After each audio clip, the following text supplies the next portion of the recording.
Whitney Harris was a young woman with a simple dream. All she wanted in life was a family.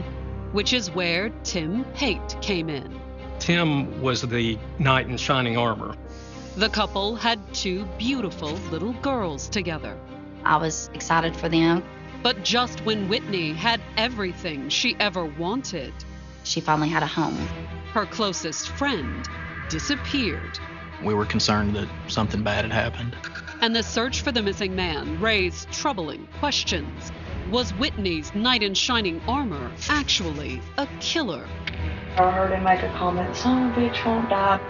Or was he protecting the woman he loved?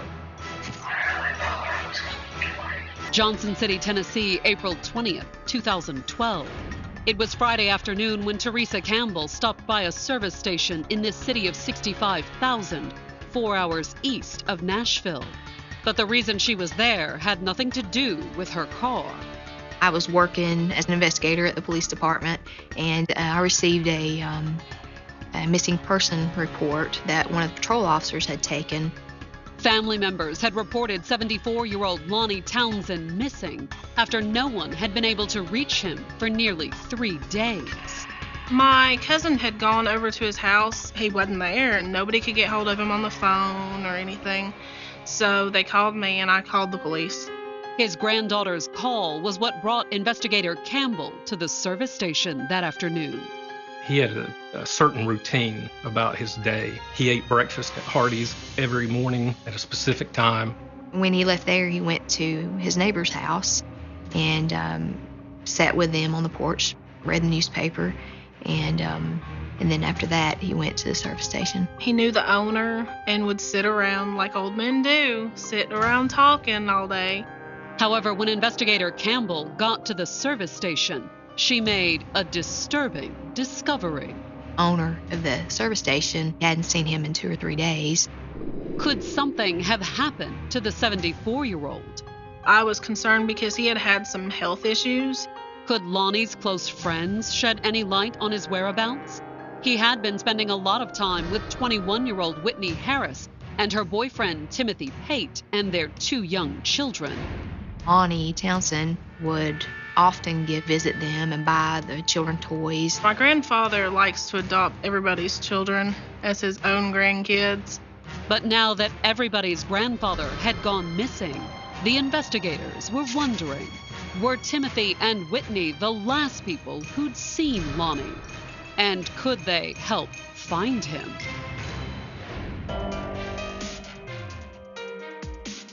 Born in 1991, Whitney Harris's life had been a struggle from the very start. She had a premature birth where she weighed 1 pound and 10 ounces. They didn't even know she was going to survive that.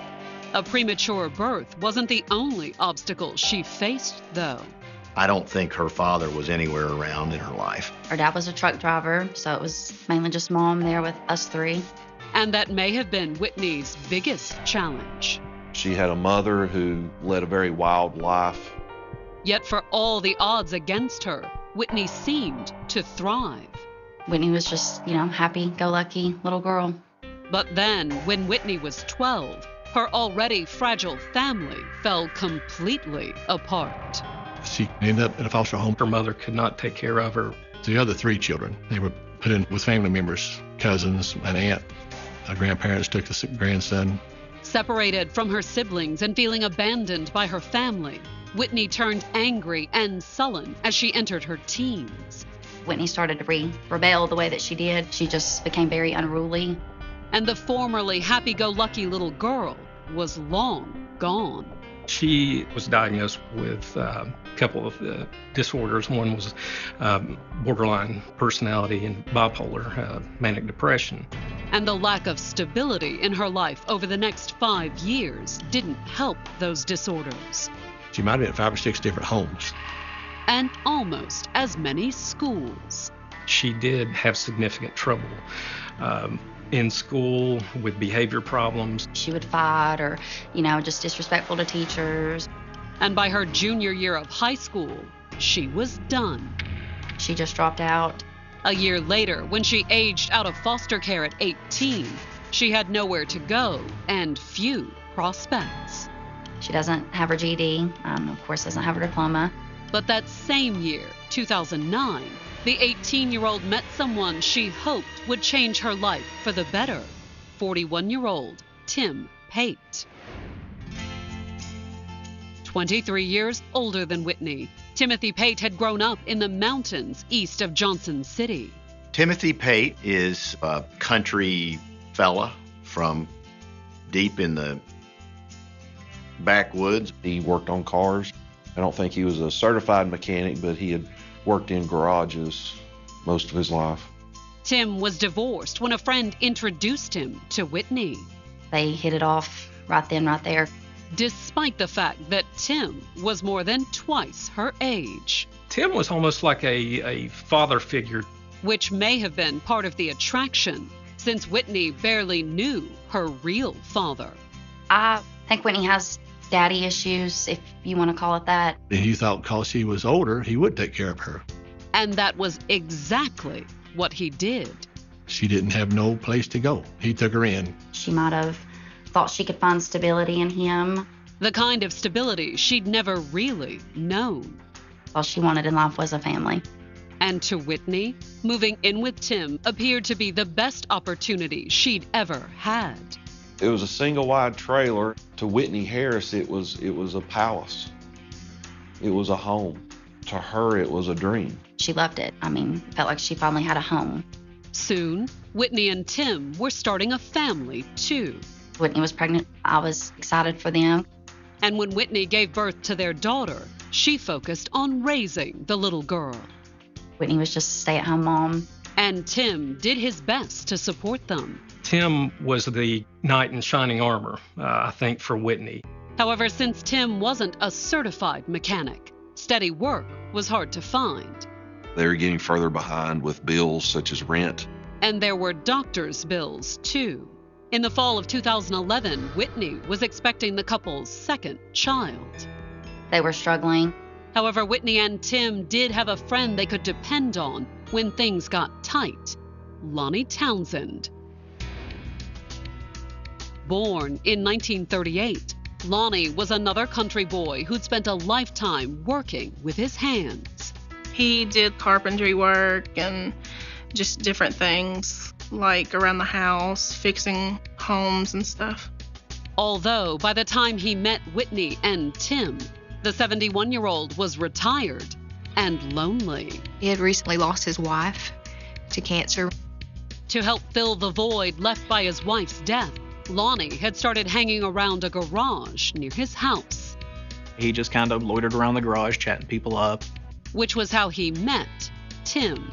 Tim Pate worked there, and they struck up a friendship. Lonnie had an antique Corvette and asked Tim if he would come over and help him perform some mechanical repair on the vehicle, and I think their friendship blossomed from there.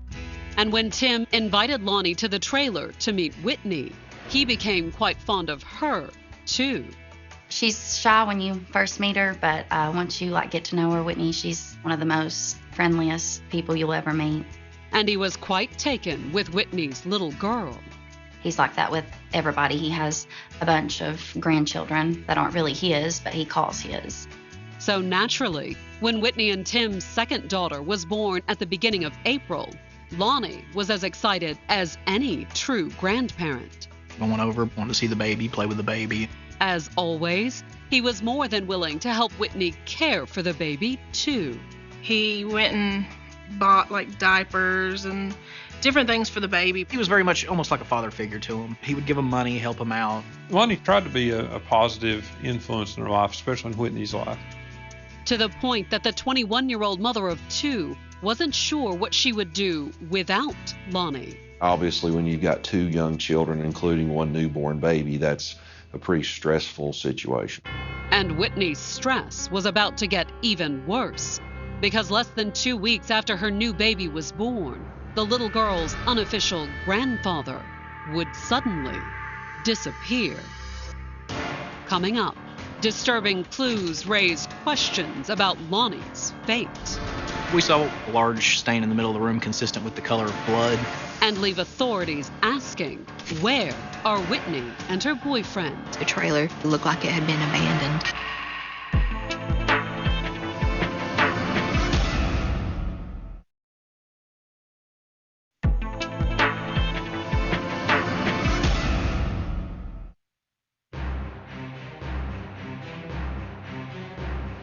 On April 19, 2012, Lonnie Townsend's family reported the 74-year-old missing in Johnson City, Tennessee. We really weren't sure what happened to him. I looked different places. His family weren't able to get in touch with him. He wasn't at home. And his truck was missing too. In East Tennessee, a man and his truck are very close to one another. That's why the family had gone to the police, who began searching for the missing man and his truck. We actually put out bolos to the news stations and to the press with a description and photograph of that vehicle, as well as Mr. Townsend. The police also followed up at all of Lonnie's usual hangouts. Part of his routine was he would go to a service station on South Rome Street in Johnson City and sit and visit with the employees. But when the investigator dropped by the service station on April 20th, the manager told her that he hadn't seen Lonnie for the last several days. The manager told us that was not common for him. The fact that no one had seen or heard from the elderly man for days was cause for concern. He had some health issues. And based on what his family told the missing persons investigator, Lonnie's health wasn't the only reason to be worried. They said he would keep a wad of money in his pocket. There's been times where he's had $2,000 in his pocket. Just had an intuition that something wasn't right. However, while no one at any of the places Lonnie frequented had seen him in a few days, the garage owner did have something for the investigators.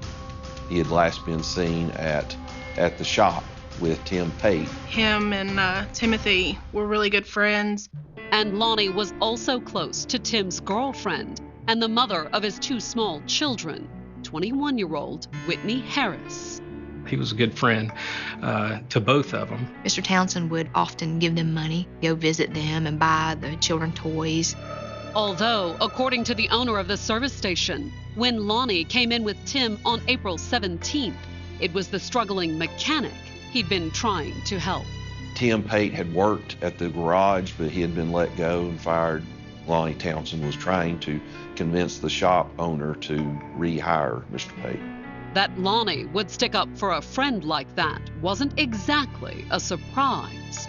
He was just a good country man. He'll give the shirt off his back to anybody. Especially his friends Whitney and Tim. I think he really felt sorry for them because Timothy had lost his job. But now, could Whitney and Tim return the favor and provide the police with a clue to the missing man's whereabouts? From the service station, the investigator drove to the rural trailer park where Whitney lived with Tim. We did go down there, located the trailer. There were no signs of Timothy or Whitney. In fact, it looked like they hadn't been there in a while. The trailer actually looked like it had been abandoned. Although, unlike Lonnie, it appeared that Whitney, Tim, and the kids hadn't so much disappeared as they'd packed up and fled. There's furniture outside, and we looked in the windows, and there were items thrown about the house. Did their sudden departure have something to do with Lonnie vanishing? Kind of threw up some red flags to me. The police obviously were looking for Tim Pate because he had last been seen with Lonnie. And they figured finding Whitney and Tim might just lead them to Lonnie. I went back to the police department and started looking into Timothy Pate's background and trying to find cell phone records or trying to find any relatives that may still have contact with him. The missing persons investigator did manage to track down Tim's ex-wife. She said that she had contact with him a day or two previous. In fact, Tim's ex said that he and Whitney had dropped by a few days earlier and asked her to watch their children. She was good enough to actually take care of the infant and the toddler. According to his ex-wife, Tim and Whitney left the children with her for several hours before returning. He and Whitney stayed the night at her house. And then, the first thing the next morning, they were gone. They took off along with the children. Didn't tell her where he was going, but she knew that he needed to get out of town. And when the investigators told Tim's ex that they suspected he and Whitney were somehow involved in a missing persons investigation, she promised to keep in touch. She started cooperating with the police and giving them information as she learned it. Called me maybe one day later and told me that he contacted her and told her that he and Whitney were in Florida. Permanently, according to what Tim had told his ex-wife. He had found a job down there and he'd be working down there. Convinced that Whitney and Tim held the key to finding Lonnie, the authorities in Tennessee contacted their counterparts in Florida and asked for their help finding the couple. However, before the Florida authorities could track down Whitney and Tim, the police in Tennessee received another clue. On April 26, the Johnson City Police got a hit on the alert they had put out for Lonnie Townsend's truck. The Carter County Sheriff's Office said that one of their employees had a lead on a vehicle matching its description. A relative of the employee was friends with Timothy Pate and said that Pate brought that truck to his residence and said that he needed to hide it. The reason he gave his friend for hiding it had made sense, considering Tim and Whitney had been struggling to pay their bills. Timothy Pate said that a title loan company was looking for it. But after hearing about Lonnie's disappearance, the friends suspected it was a lie. And when the sheriff's department ran the truck's VIN number, they discovered the truck actually belonged to Lonnie Townsend. Obviously, that was very suspicious, considering Lonnie Townsend was missing. Suspicious enough to convince a judge to. The Johnson City Police Department obtained a search warrant to search Tim Pate and Whitney Harris's trailer. Once inside, the search immediately focused on the second bedroom. All the carpet had been cut up in the spare bedroom in the trailer. And then on the exposed plywood subfloor. Was a mattress and some clothing thrown in the middle of it, and that was a little suspicious. A suspicion that was confirmed when the investigators removed the mattress. We saw a large stain in the middle of the room consistent with the color of blood. The search revealed more suspicious stains in the kitchen. We did find blood spatter under the counter. At that point, we were concerned that something bad had happened. Lonnie was missing. Whitney and Tim, the last people seen with him, had fled, and there were suspicious blood stains inside their home. As far as the investigators were concerned, Lonnie's disappearance was no longer a missing persons case. It turned into more of a homicide investigation. That night, evidence technicians from the Tennessee Bureau of Investigation descended on the trailer.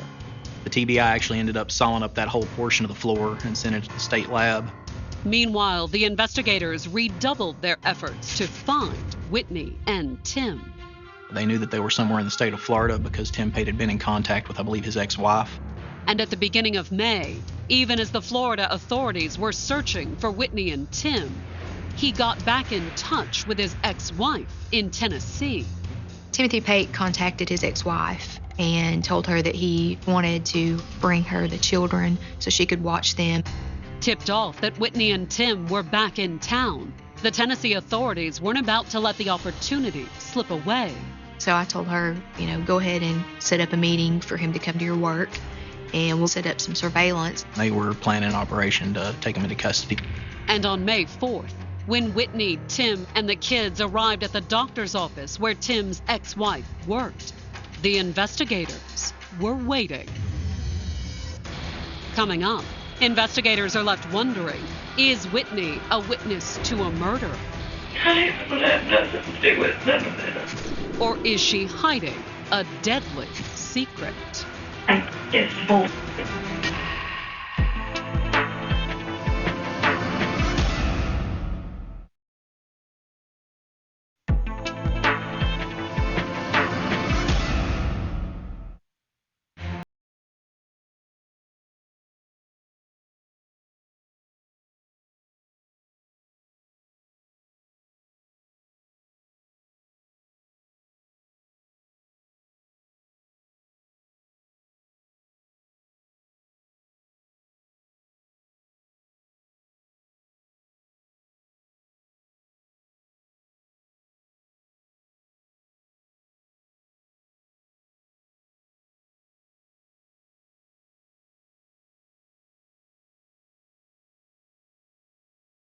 them out. From all that we could learn, his last act in public was trying to get Tim Pate his job back. But Lonnie's attempt to intervene on his friend's behalf had failed, leaving the struggling family in a desperate situation. They were behind on rent where they lived, and their electricity was about to be turned off.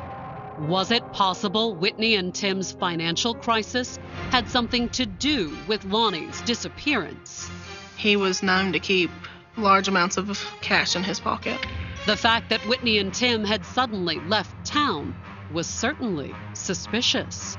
Mr. Pate and Ms. Harris went to Florida and stayed there for about a week shortly after his disappearance. And based on what the investigators found when they searched the couple's trailer, Whitney and Tim were running for a reason. We did find blood in the bedroom with the carpet that was missing. Obviously, it evolved into a homicide that occurred in Carter County. And on May 4th, investigators from the Carter County Sheriff's Department and the Johnson City Police were ready to make arrests. A few days earlier, Tim's ex-wife had informed the investigators that Whitney and Tim were in town. They ran out of money. They came back to Tennessee. And that afternoon, when Whitney, Tim, and the kids arrived at the office where his ex-wife worked, the investigators were waiting. When they pulled in the parking lot, that's when the police swarmed them. The police took Whitney and her boyfriend into custody without incident. They didn't even act surprised, so I think that they knew they were going to be found eventually. Once in custody, the investigators brought Whitney and Tim to the Johnson City Police Station. And leaving Tim to stew, they turned their attention to Whitney. I just want to talk to you about a few things, and I know that you know what we want to talk to you about. In response, Whitney broke down completely. I don't have nothing to do with none of this. I understand. It's just I was there and it happened. Did that mean that Whitney was merely a witness to whatever happened to Lonnie? For the moment, the investigators gave her the benefit of the doubt. It's all right. You take as much time as you need, girl. Whitney began her story by confirming that the couple was facing a financial crisis. Money was gone, and we had bills due. And according to Whitney, after Lonnie's attempt to intervene on their behalf failed, Tim had made a desperate decision. Just said what he was going to do. What did he tell you he was going to do? He said that he was going to kill him. Kill him and rob him, according to Whitney. He knew that he'd had money. Whitney said she never thought Tim would go through with it. And I didn't believe him. I said, oh, you're full of BS. No, it's not going to happen. It's not going to happen. And so, I didn't believe him. But according to Whitney, Tim had meant it. I mean, I don't want to tell you. He's not missing. I know he's good. Just as police suspected, Lonnie had been murdered. According to Whitney, she had seen the whole thing happen. And when an investigator from the Tennessee Bureau of Investigation took over the interview a few minutes later, Whitney told him the story in detail. How did he end up going over there? Tim made the phone call. It was my phone, but Tim made the phone call. Called Lonnie to come over. Whitney said that Lonnie hadn't suspected a thing when he arrived at the trailer later that evening. He come in like he always does and sat on one side. There's one end of the couch. Lonnie sits down on the couch. He engages Whitney in conversation. You were holding your baby? Yes, and I was just looking at her, and that's when it happened. Up from behind him, Tim Pate comes with a hammer. Whitney said she hadn't seen the blow. All I heard was the smack on the head. She grabbed the baby and ran into the bedroom. And according to Whitney, while she and the baby were in the back bedroom, the sickening blows continued. I had to have been at least 3 more times. Because he said, the son of a bitch won't die. Whitney said that after Lonnie was dead, Tim dragged him into the spare bedroom, and rolled him up in the carpet. The next morning, she said that Timothy drug the body out and placed it in the bed of Mr. Townsend's truck, and then drove the truck up to Spivey Mountain and disposed of his body. According to Whitney, the original plan had been to leave the truck with the body. I drove up there to get him, and he decided that he didn't want to leave the truck there. But the fact that she had driven up to meet Tim meant that she knew where to find Lonnie's body. If we got in a car and drove up there, you could take us to where it is. Yeah, I know exactly where it's at. So while one set of investigators escorted Whitney to Lonnie's body, another turned to his alleged killer. They essentially said, we've already talked to Whitney. She told us what happened. She's on her way with some guys up to Spivey Mountain right now to get Lonnie's remains. I just need your side of the story. Would Tim be as forthcoming as Whitney had been? At that point, he invoked his right to an attorney. He had no statement for us. Would it matter? Because while Tim was being booked on first-degree murder charges, Whitney was leading a convoy of investigators into the East Tennessee mountains. The location was very remote. It's on top of a mountain in a very rural area. And when the investigators reached an abandoned trailer deep in the woods, Whitney told them to stop. When we got up to the clearing near the trailer, there was some carpet and padding, and it was rolled up. And inside that carpet was the badly decomposed body of Lonnie Townsend. Without Whitney Harris, we'd probably never gotten the case solved. But did that mean she was the innocent bystander she claimed to be? There were several things about her interviews that troubled the investigators, starting with the fact that Whitney had advanced knowledge of the murder. Jim had it all planned out how he was going to do it. He just ran it all by, just said it to me. And for all Whitney's claims that she had been surprised when Tim allegedly crept up behind Lonnie with the hammer, it didn't exactly sound that way to the investigators. He was behind him, but see, I didn't look. Had she intentionally looked away? That led me to believe that it was more of a premeditated thing. Just as troubling, when Tim drove off in Lonnie's truck to get rid of the body, Whitney had gone into town, but she hadn't gone to the police. I went to pay the light bill. And she did it with Lonnie's money. Tim gave it to you out of Lonnie's wallet? Yeah, he went through all his stuff. Had she simply been too afraid to go to the police? He just killed somebody, so she did what he said to do. Or was it possible Whitney's tearful claims of innocence were all part of an act? The doubts over Whitney's sincerity stemmed from something that occurred during a lull in the interview. They left her alone in the room, and after about a half hour alone, she starts cussing and raising a big fit. It's bull. Tell you every mother thing you know, and you still goddamn sit here all day. The foul-mouthed rant had gone on for several minutes. She was very agitated. She was pacing, hands through her hair, cussing. Should have just stayed in Florida. Stay the f*** away from this goddamn shit. Eventually, Whitney had calmed down enough to lead the investigators to Lonnie's body. But once that was done, and she was transferred to the Carter County Jail, the investigators decided to probe a little deeper into the murder plot and Whitney's role in it. Did he want you to have him sit a certain place on the couch or anything like that? He wanted me to sit down on the couch with the baby. Whitney said that she sat down beside of him with the infant, maybe as a distraction. Had she deliberately distracted Lonnie, allowing Tim to strike? That's what the investigators suspected, although Whitney denied it. I didn't believe he was going to do it, so of course I was going to sit down here, and I was trying to keep peace with Lonnie. And despite her claims of innocence, the investigators wrapped up the interview by booking her for felony murder. I'm just freaking out because I want to see the day with my kids again.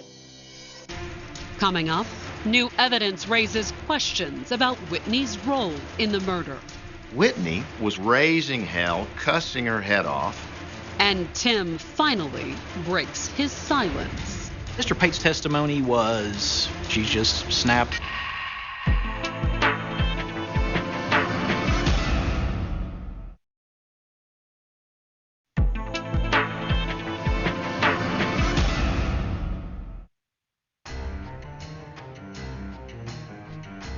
On December 10, 2015, 24-year-old Whitney Harris walked into the Carter County Criminal Court in Elizabethton, Tennessee.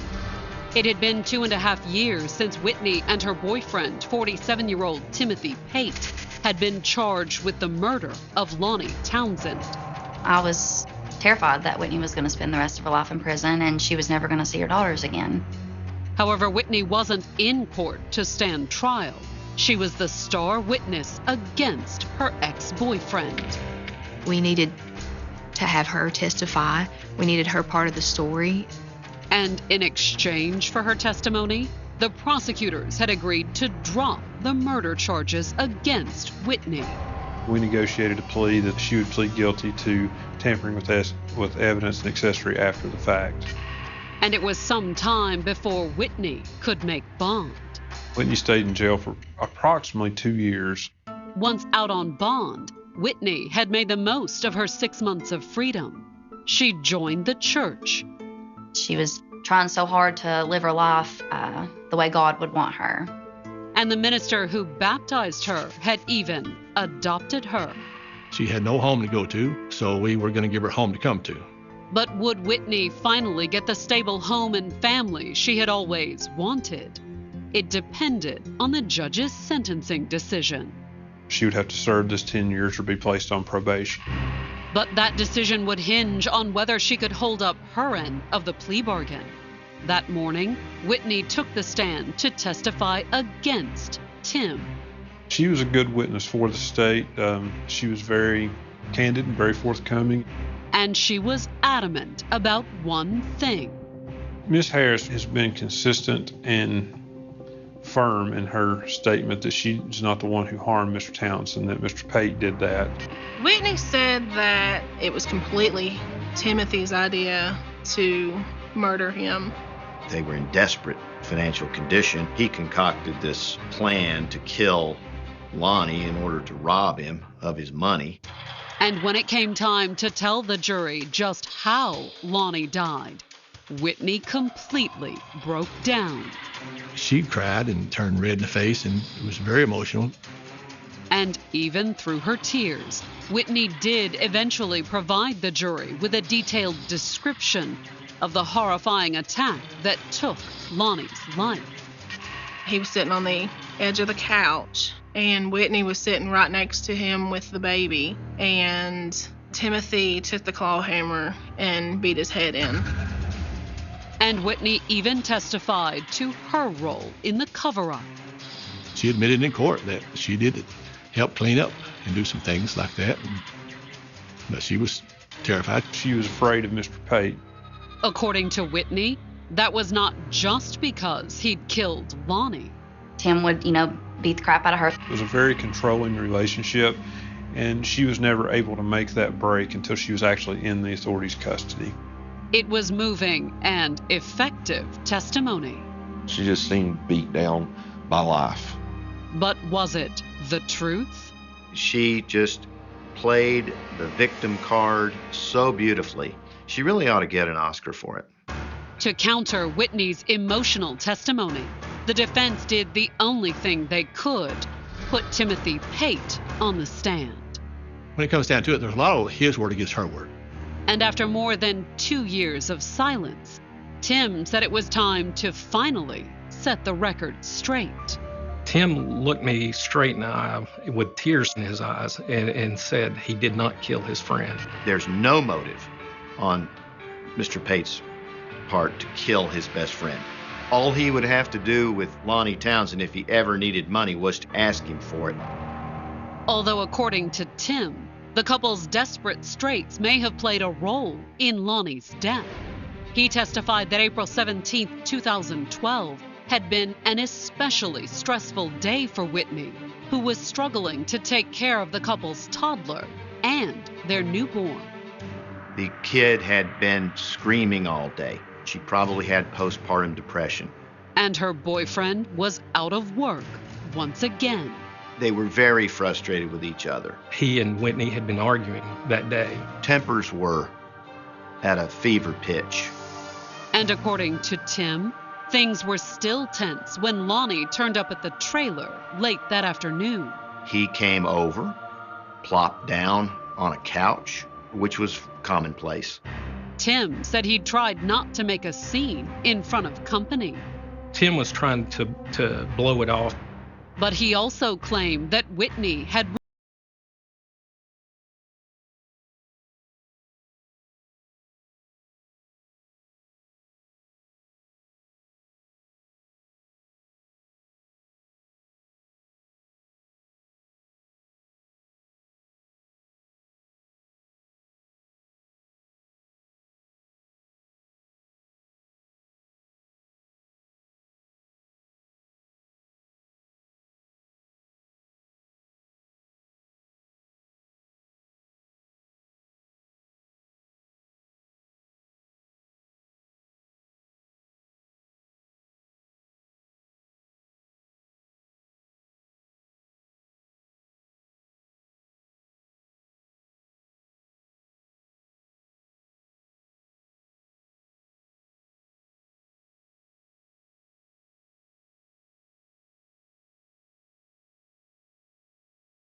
But why would Whitney kill Lonnie in the first place?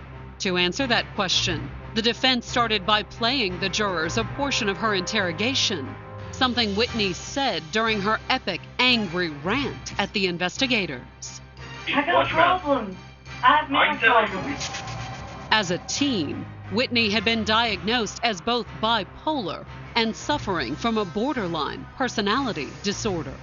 The way it's been explained to me is that she's just right on the borderline of psychosis.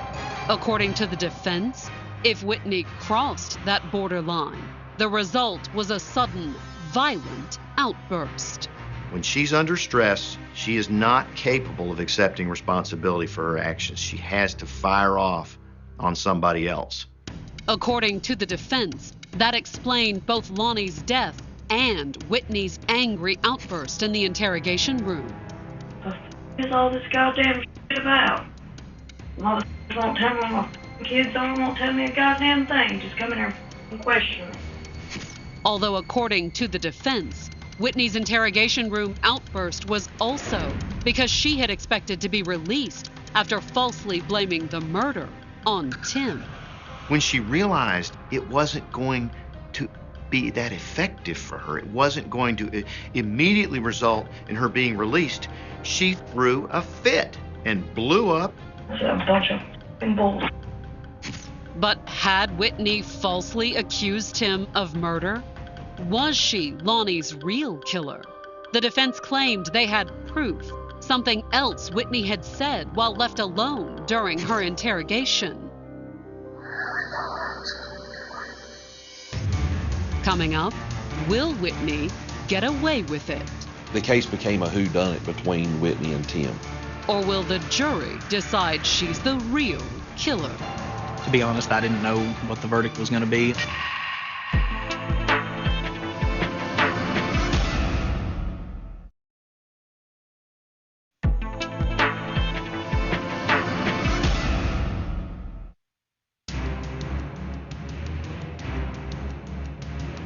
On December 10, 2015, the jury announced it had reached a verdict in the murder trial of Whitney Harris's ex-boyfriend, Tim Pate. The 47-year-old mechanic was accused of murdering 74-year-old Lonnie Townsend, and Whitney had been the star witness against him. Whitney said that she was sitting on the couch beside Mr. Townsend holding her 10-day-old baby, and she said Tim came up behind Mr. Townsend and hit him in the head with the hammer. It was a simple robbery, according to Whitney. Tim felt like he needed to beat Lonnie Townsend in the head with a hammer for however many hundreds of dollars he got. But on the witness stand, Tim had accused Whitney of being Lonnie's real killer. Tim Pate took the stand in his defense and described a scenario where Whitney Harris had gotten upset over something, grabs a hold of a framing hammer, which happens to be sitting on the kitchen counter, and strikes him in anger in the back of the head. And as proof, they pointed to something Whitney said while alone in the interrogation room. Was it an admission of guilt, as the defense claimed? Whitney Harris does have a history of mental illness, so it's plausible. The case became a whodunit between Whitney and Tim. To be honest, I didn't know what the verdict was going to be. Would the jury believe Whitney and find Tim guilty? Or would Tim's story that Whitney was the murderer be enough to raise reasonable doubt and set him free? The jury convicted Mr. Pate of first-degree murder.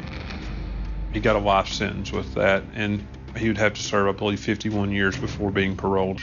And even if the jurors did believe that Whitney had killed Lonnie in a rage, they would have no impact on her sentence. Her agreement to plead guilty to tampering with evidence and being an accessory after the fact meant she would only receive a total of 10 years in prison. She'll have to serve approximately 3 years, maybe a little less, before being considered for parole. It's an outcome that leaves Lonnie's family more than a little disappointed. We really didn't like the deal because we think she's just as involved as he is. And Tim's defense attorney remains convinced that Whitney got away with murder. Tim Pate is serving a life sentence for the uncontrollable conduct of a very mentally disturbed young woman. Of course, the jury thought otherwise, but since they based their decision largely on Whitney's testimony, the case still comes down to he said versus she said.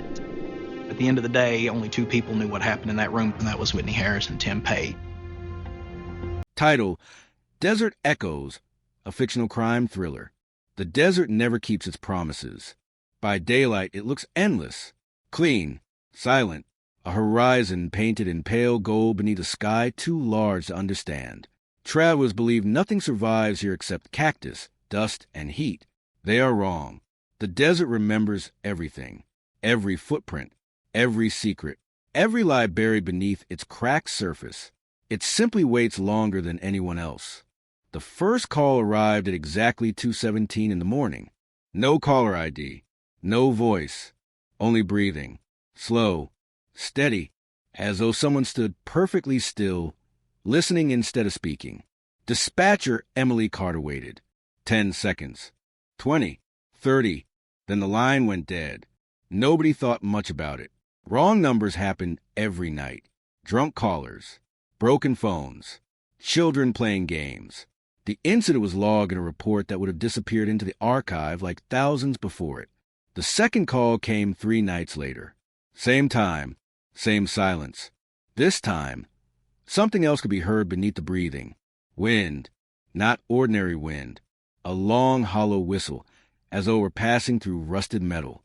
Emily increased the volume. The sound repeated. Then another noise, a metallic clang. The caller still refused to speak. After 43 seconds, the connection ended. The report remained open. No priority. No investigation. No one imagined those silent calls marked the beginning of a nightmare. 3 weeks later, a highway maintenance crew discovered an abandoned pickup truck nearly 20 miles from the nearest paved road. Its tires had sunk deep into loose sand. The engine was cold. The driver's door stood open. The keys still hung from the ignition. Nothing appeared stolen.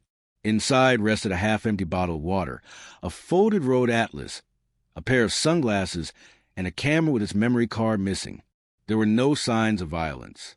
No blood. No struggle. Just absence. The registered owner, Daniel Mercer, had left home 2 days earlier to photograph desert landscapes for a regional magazine. he never returned.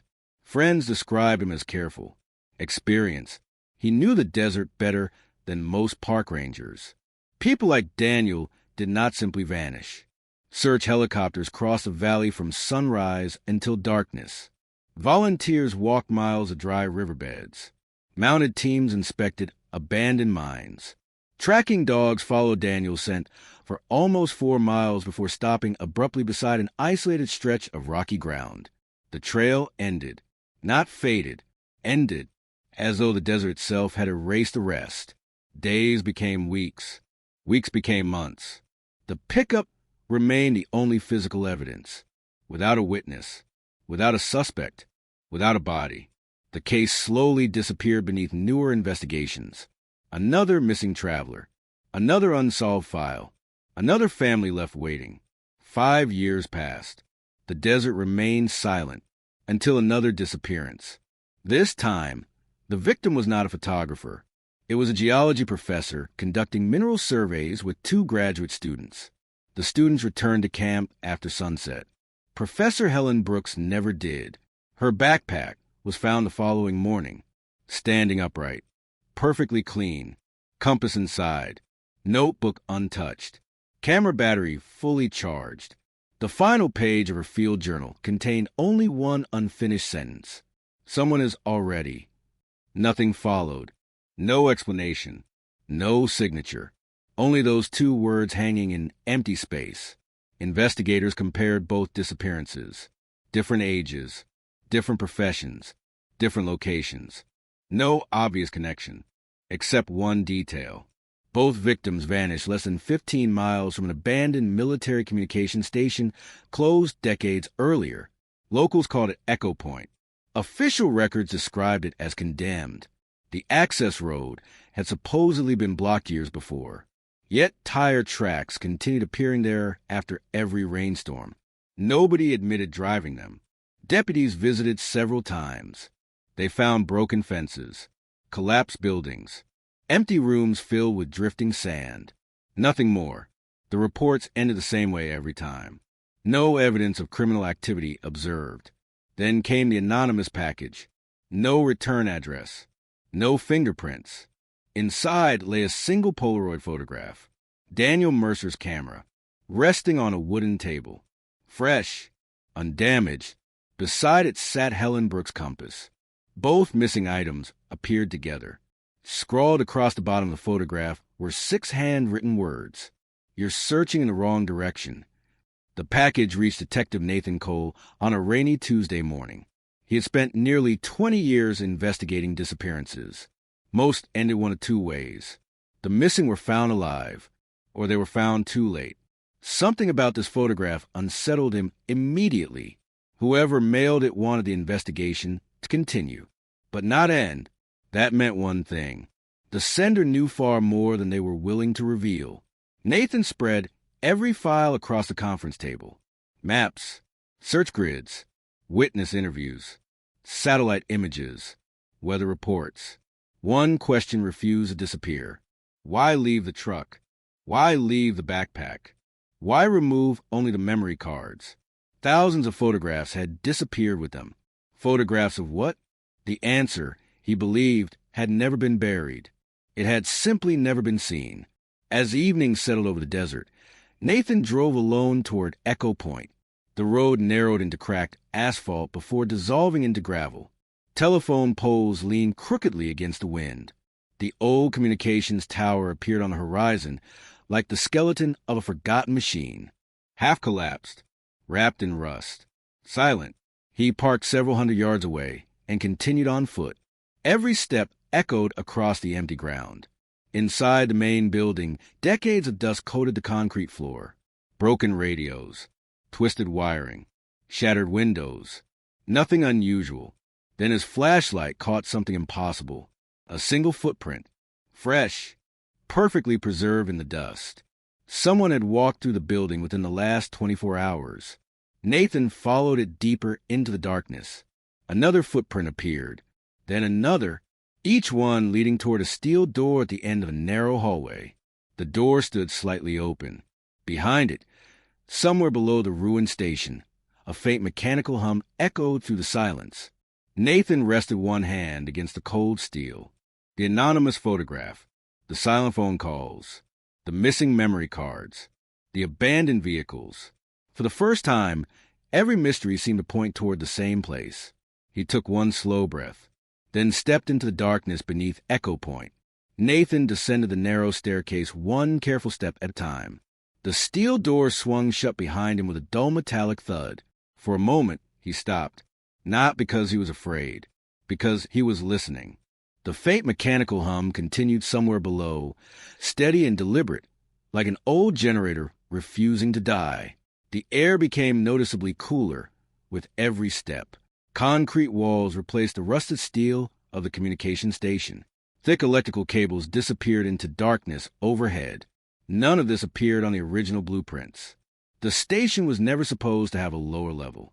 Yet here it was. The staircase opened into a long corridor lined with sealed metal doors. Every door carried a faded number, but decades of dust hid most of the markings. Nathan swept his flashlight across the nearest wall. Scratches. Fresh ones. Someone had moved heavy equipment through the passage not long ago. He followed the marks. The corridor ended at a control room. Old radio consoles filled one side of the chamber. Most had been dismantled years earlier, leaving only empty metal frames and bundles of cut wiring, except for one. A single communications terminal still glowed with a faint green light. Impossible.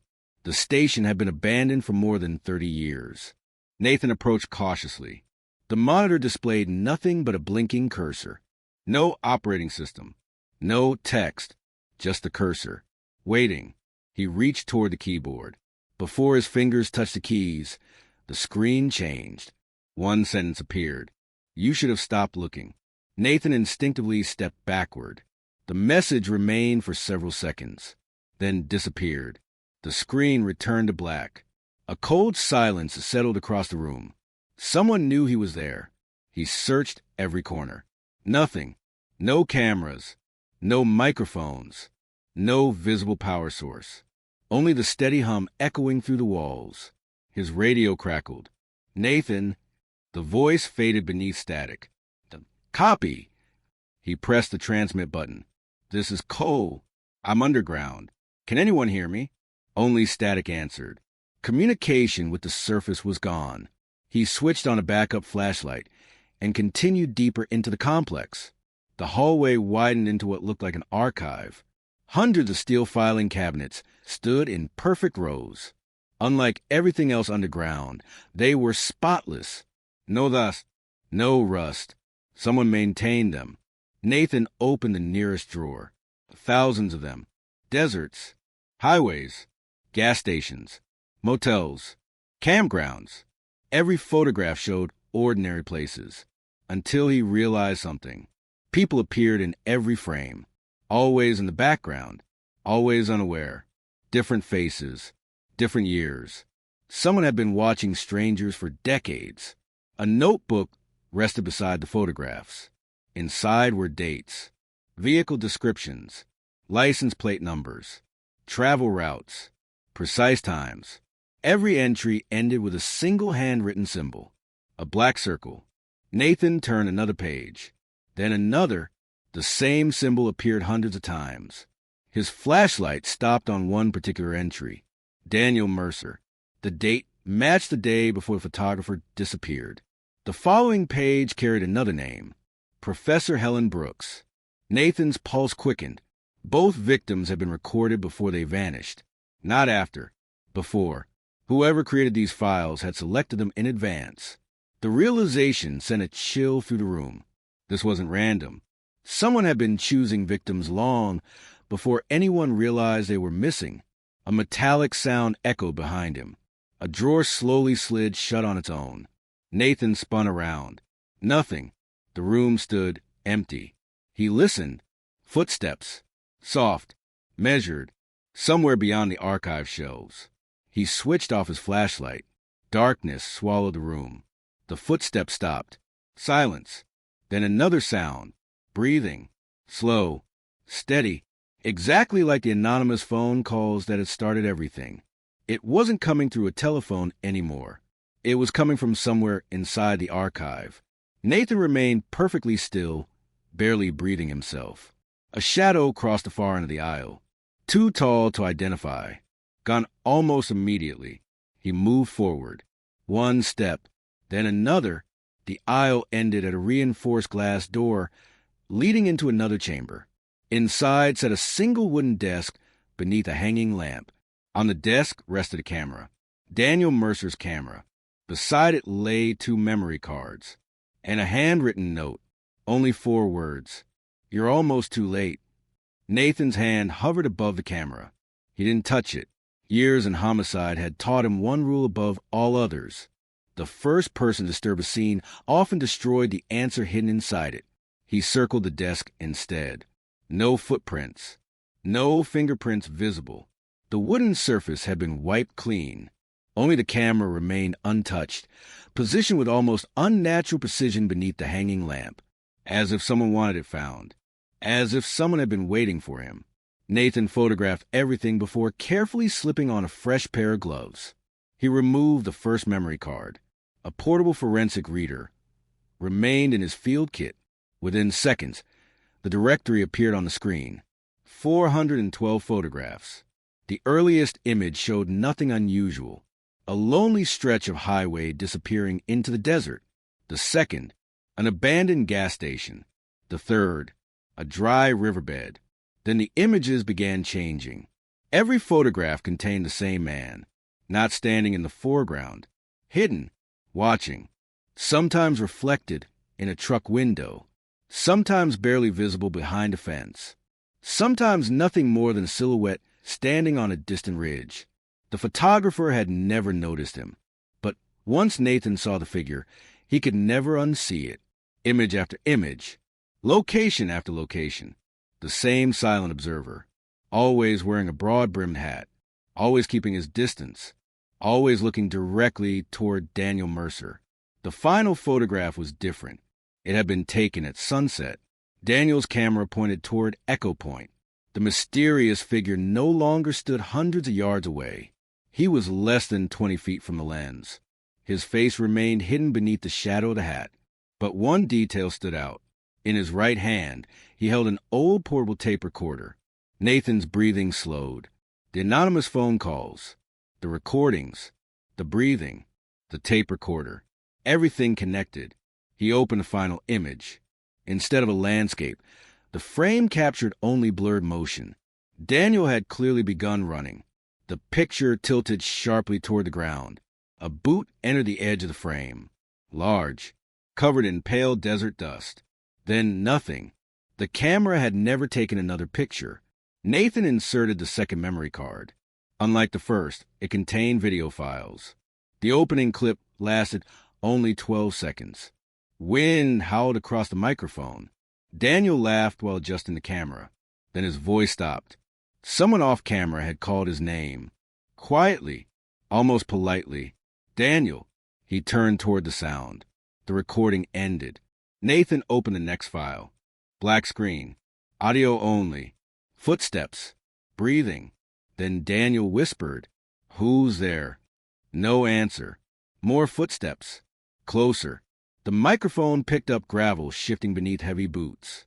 Then Daniel spoke again. "I've seen you before." Silence. A metallic click. The recording cut out. Nathan closed his eyes for a moment. The files did not show what happened. They showed the moments immediately before. Whoever had left the camera wanted investigators to understand one thing. The victims were being watched long before they disappeared. A sudden bang echoed somewhere beyond the archive. Not close, but inside the underground complex. Nathan snapped off the reader and slipped both memory cards into evidence bags. Another bang, this time louder. Concrete dust drifted from the ceiling. Someone else was inside the tunnels. Not hiding anymore. Moving. Fast.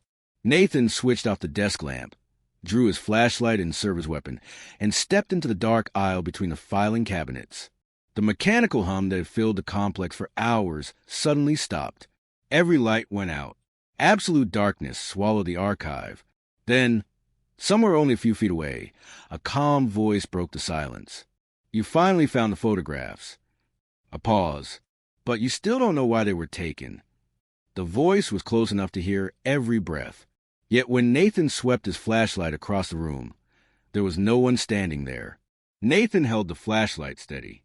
The beam cut through the darkness, sliding across rows of steel cabinets and bare concrete walls. Dust drifted lazily through the air, glowing like tiny sparks before disappearing again into shadow. Nothing. No movement. No silhouette. No escape route. Yet the voice had been unmistakably close. He turned slowly, listening instead of looking. 1 heartbeat. 2. Then a faint scrape echoed from somewhere above. Not in front of him. Overhead. Nathan raised a flashlight toward the ceiling. Steel catwalks crisscrossed the archive, nearly 20 feet above the floor. They were hidden in darkness, almost invisible until light caught the edge of a rusted handrail. A shadow slipped behind one of the support columns, gone before the beam reached it. Nathan climbed the nearest maintenance ladder.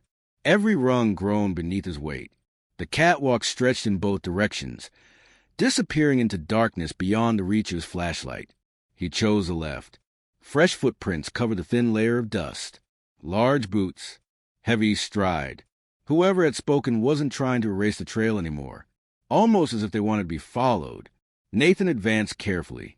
The catwalk ended in a narrow observation room overlooking the archive below. Large windows faced the filing cabinets. Several pairs of military binoculars rested on a long counter. Next to them stood 3 cameras mounted on tripods. Each pointed toward a different section of the archive. Someone had been watching every visitor who entered. A laptop sat open on the desk. The screen had gone black. Its battery indicator still glowed. Nathan pressed a key. The display awakened instantly. No password. Instead, a live surveillance feed appeared. Not from inside the bunker. From outside, Echo Point, the abandoned communications tower, the parking area, his own truck, several unmarked police vehicles arriving at the entrance, his backup team. Someone underground had been monitoring them the entire time. Another notification flashed across the screen. Motion detected. Sector 4. The camera switched automatically. A figure dressed in a dark jacket moved through a distant corridor. Not running. Walking calmly. The face remained hidden beneath a hood. Nathan grabbed the laptop and hurried back onto the catwalk. The surveillance image updated every few seconds. The unknown figure passed another camera. Then another, always remaining just ahead, always disappearing before Nathan reached the next corridor. The chase continued through a maze of tunnels until surveillance suddenly froze. Connection lost. The laptop screen filled with static. A single line of text appeared. Turn around. Nathan spun instinctively. No one stood behind him. But something else had changed. The archive below was no longer empty. One filing cabinet stood open. He was certain it had been closed only moments earlier. He descended immediately. Inside the cabinet rested a single file bound with black string.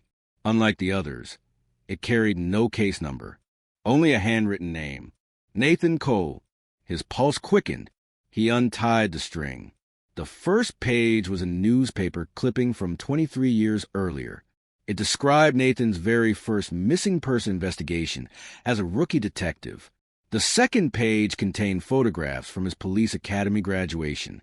The third showed him attending his father's funeral. The fourth captured him eating lunch outside headquarters only 6 days ago. Someone had documented his entire adult life. Every promotion, every transfer, every major investigation, every personal tragedy. The final page contained a recent photograph taken through the front window of his apartment. Below it, typed in perfect black letters, was a single sentence. Every investigator believes they're following the trail. Nathan slowly turned the page. There was one final sheet, blank, except for 6 words centered in the middle. Now you know how it feels.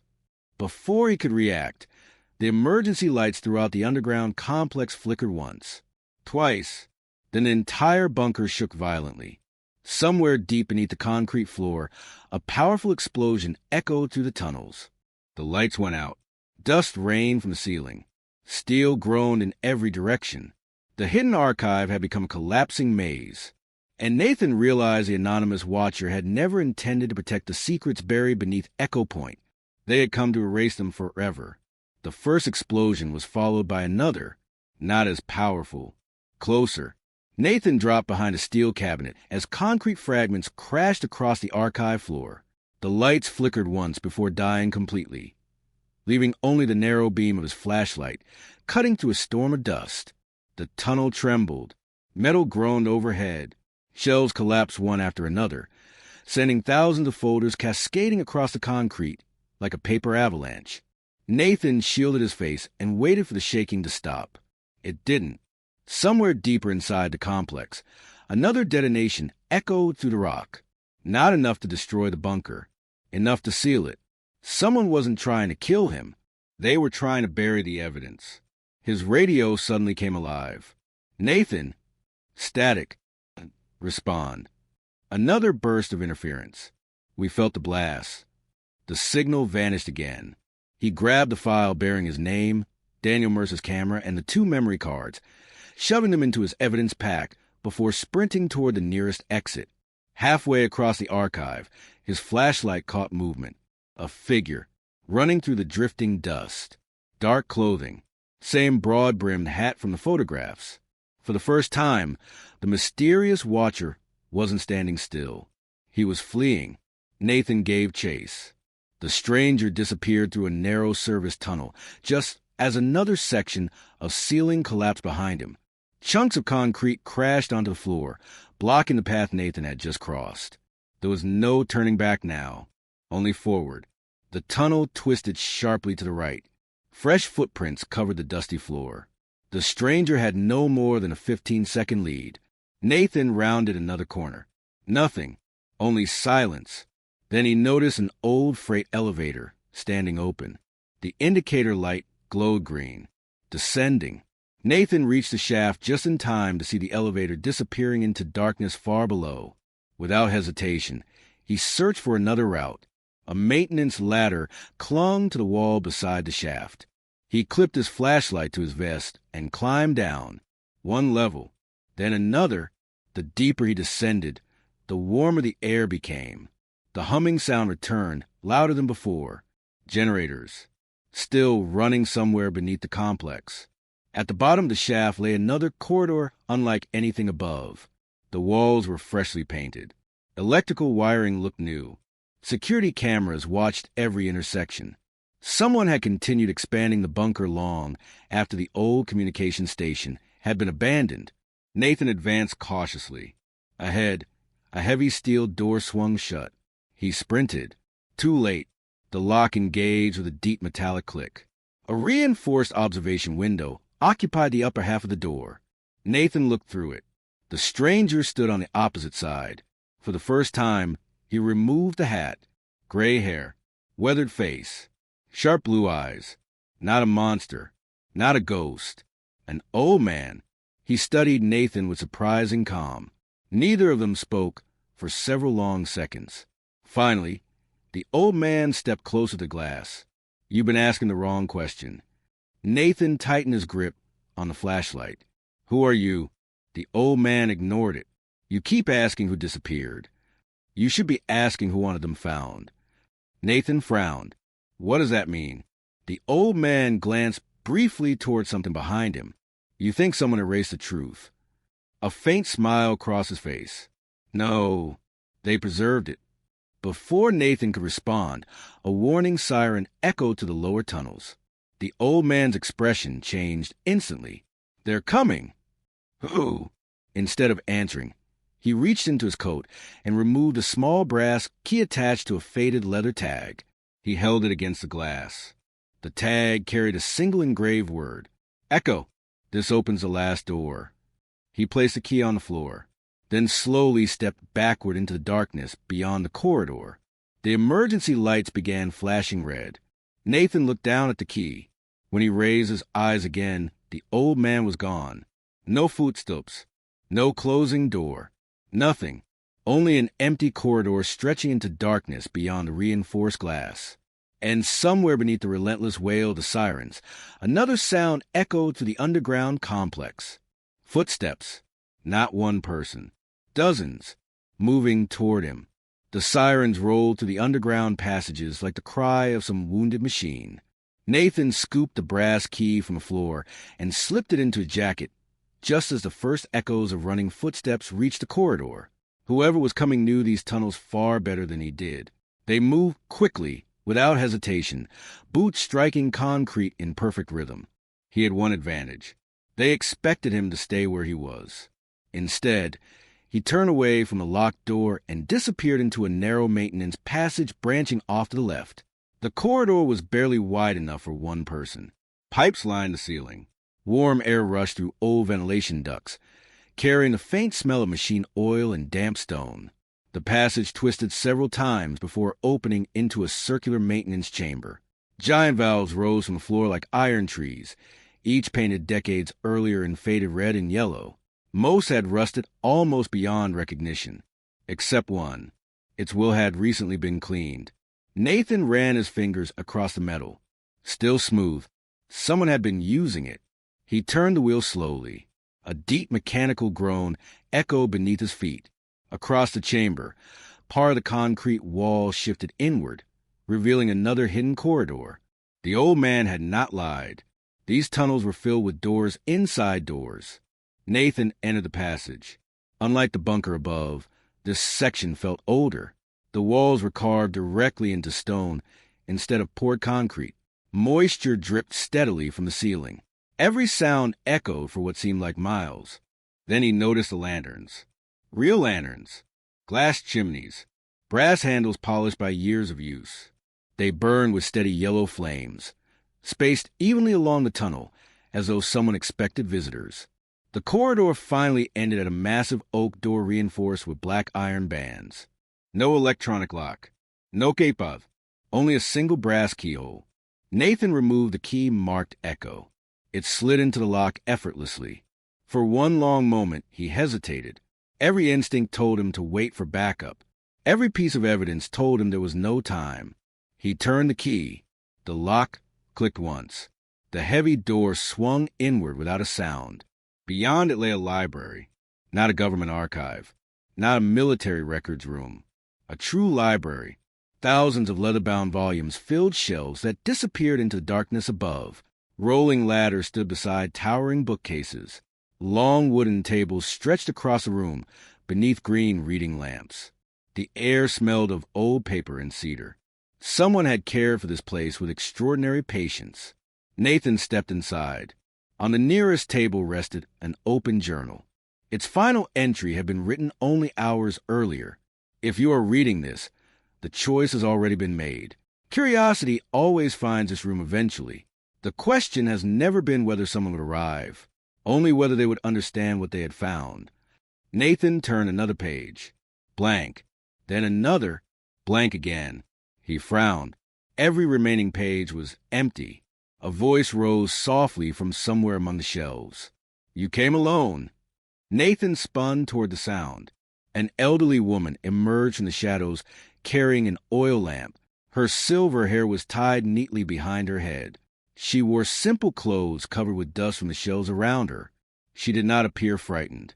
She did not appear surprised. Instead, she smiled gently, as though greeting a guest who had arrived exactly on schedule. "You've been expecting me," Nathan said.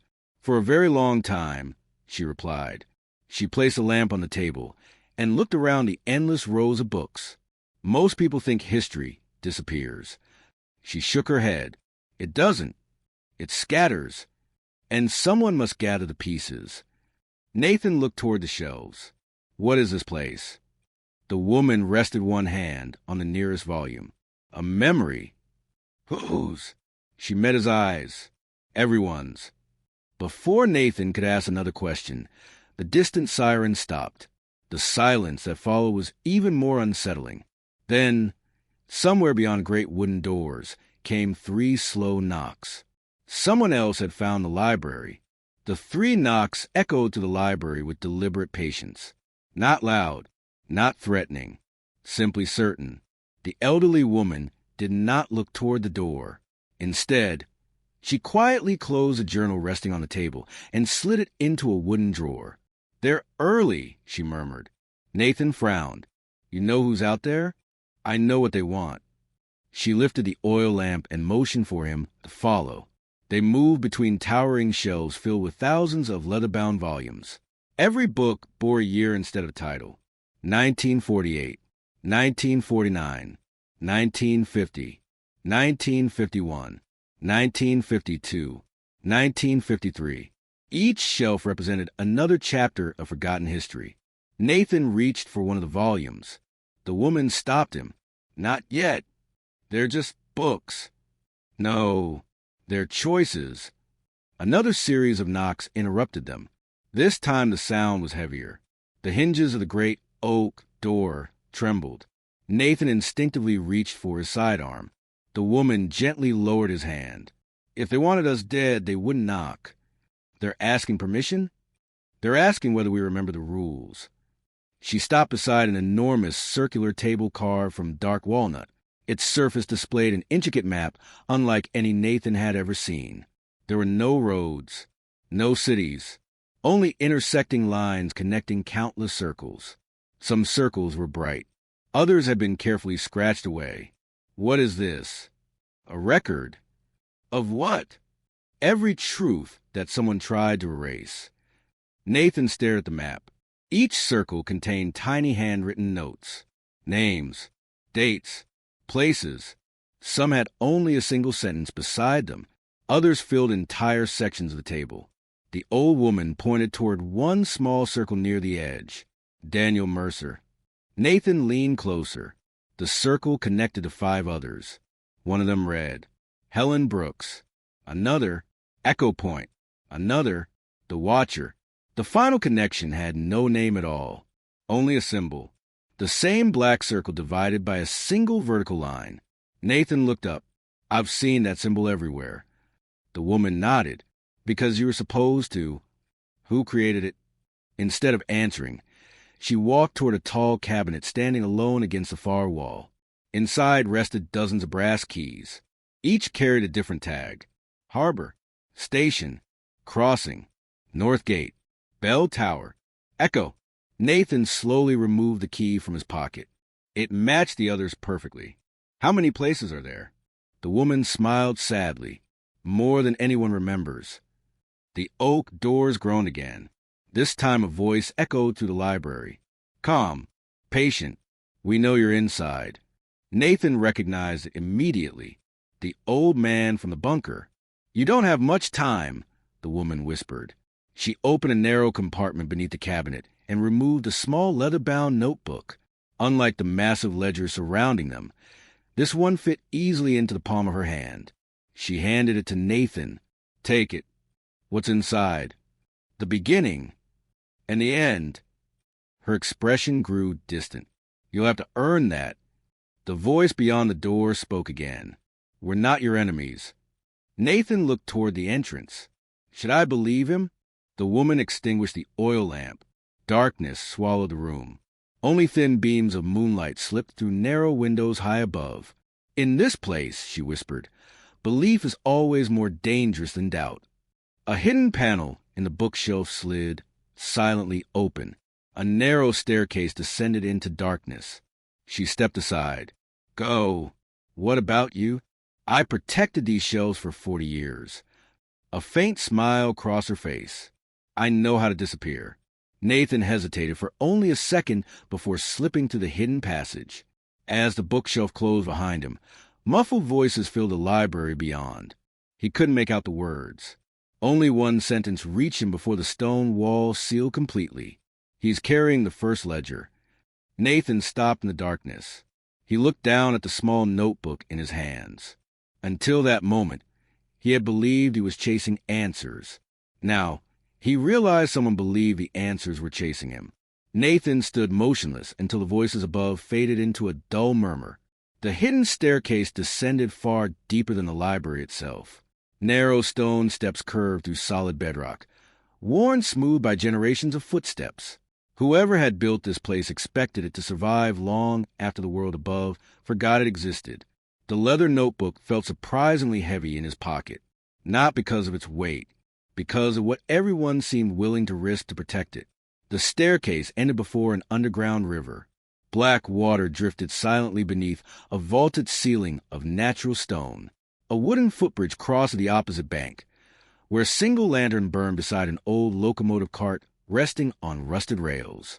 The cart shouldn't have worked. It did. Its battery indicator glowed faintly green. Someone maintained even this forgotten corner of the underground world. Nathan climbed aboard. A handwritten card rested on the seat. Follow the blue lights, never the red. He looked down the tunnel. Far ahead, tiny blue lamps shimmered like distant stars. To the right, another rail line disappeared into darkness beneath blinking red warning lights. He released the brake. The electric motor whispered to life. The cart rolled forward without a sound. Stone walls slipped past on either side.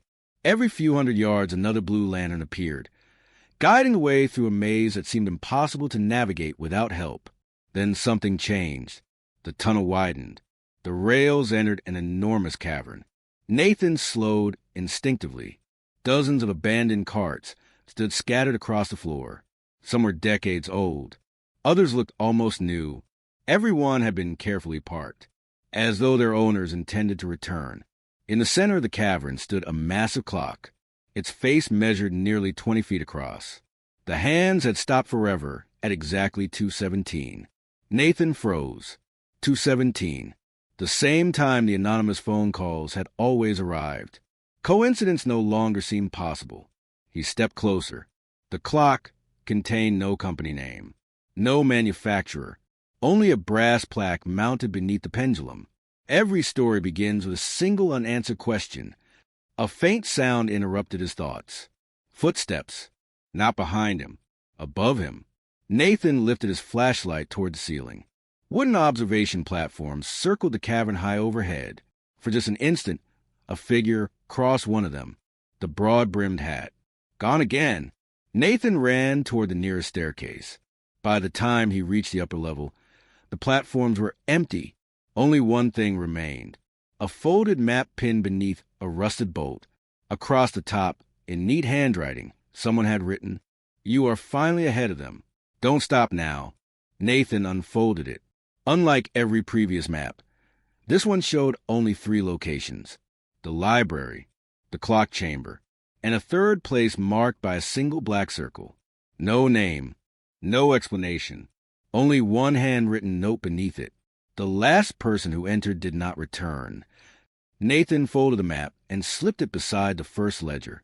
Somewhere ahead lay the final destination. Somewhere behind, people were still searching for him. The hunt had changed. He was no longer chasing a mystery through forgotten tunnels.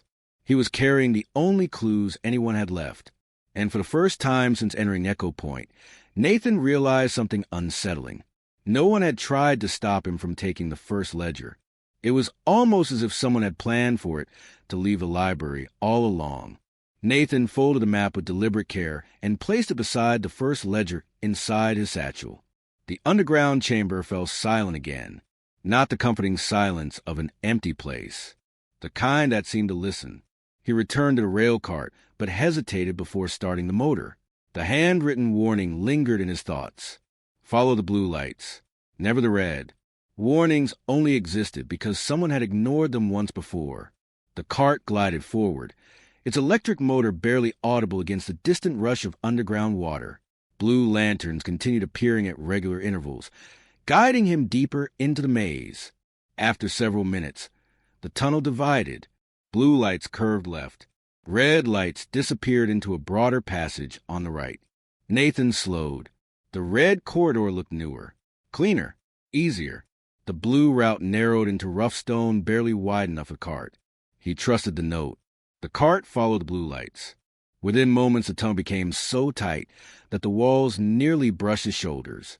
Water dripped steadily from the ceiling. Ancient support beams creaked somewhere inside the rock. Then the passage opened without warning. Nathan found himself standing at the edge of an immense underground chamber unlike anything he had seen before. Thousands of shelves rose from the cavern floor. Not books, boxes, small wooden boxes. Every one carried a brass plate engraved with a person's name.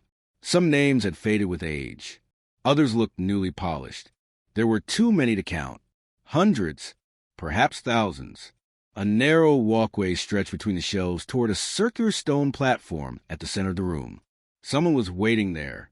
A man dressed in a dark coat stood with his back turned, hands clasped behind him as he studied a large mechanical device built into the floor. Nathan stopped several yards away.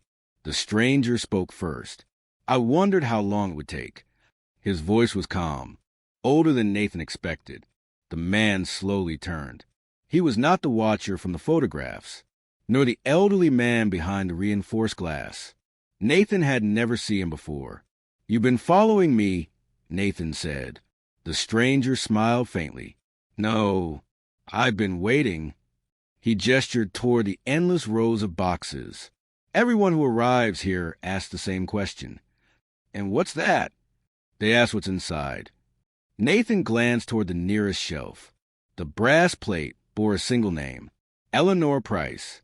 He carefully lifted the lid. Inside rested only a handful of ordinary objects. A wristwatch, a faded photograph, a bus ticket, a handwritten letter tied with blue ribbon. Nothing valuable, nothing dramatic. The stranger watched him. "Do you understand?" Nathan slowly shook his head. "They're memories," the man said quietly, "not evidence. When people disappear, history keeps only the headlines." He looked across the cavern. "We keep everything else." Nathan closed the box gently. "Who are you?" The stranger considered the question. "A caretaker." "Of what?" The stories no one finished. Before Nathan could speak again, a distant rumble echoed through the cavern. Dust drifted from the ceiling. The stranger's expression hardened. They found the lower entrance. Nathan heard it too. Boots, dozens of them, closing in through tunnels beyond the chamber. The caretaker reached beneath the stone platform and removed a small brass compass unlike any Nathan had seen.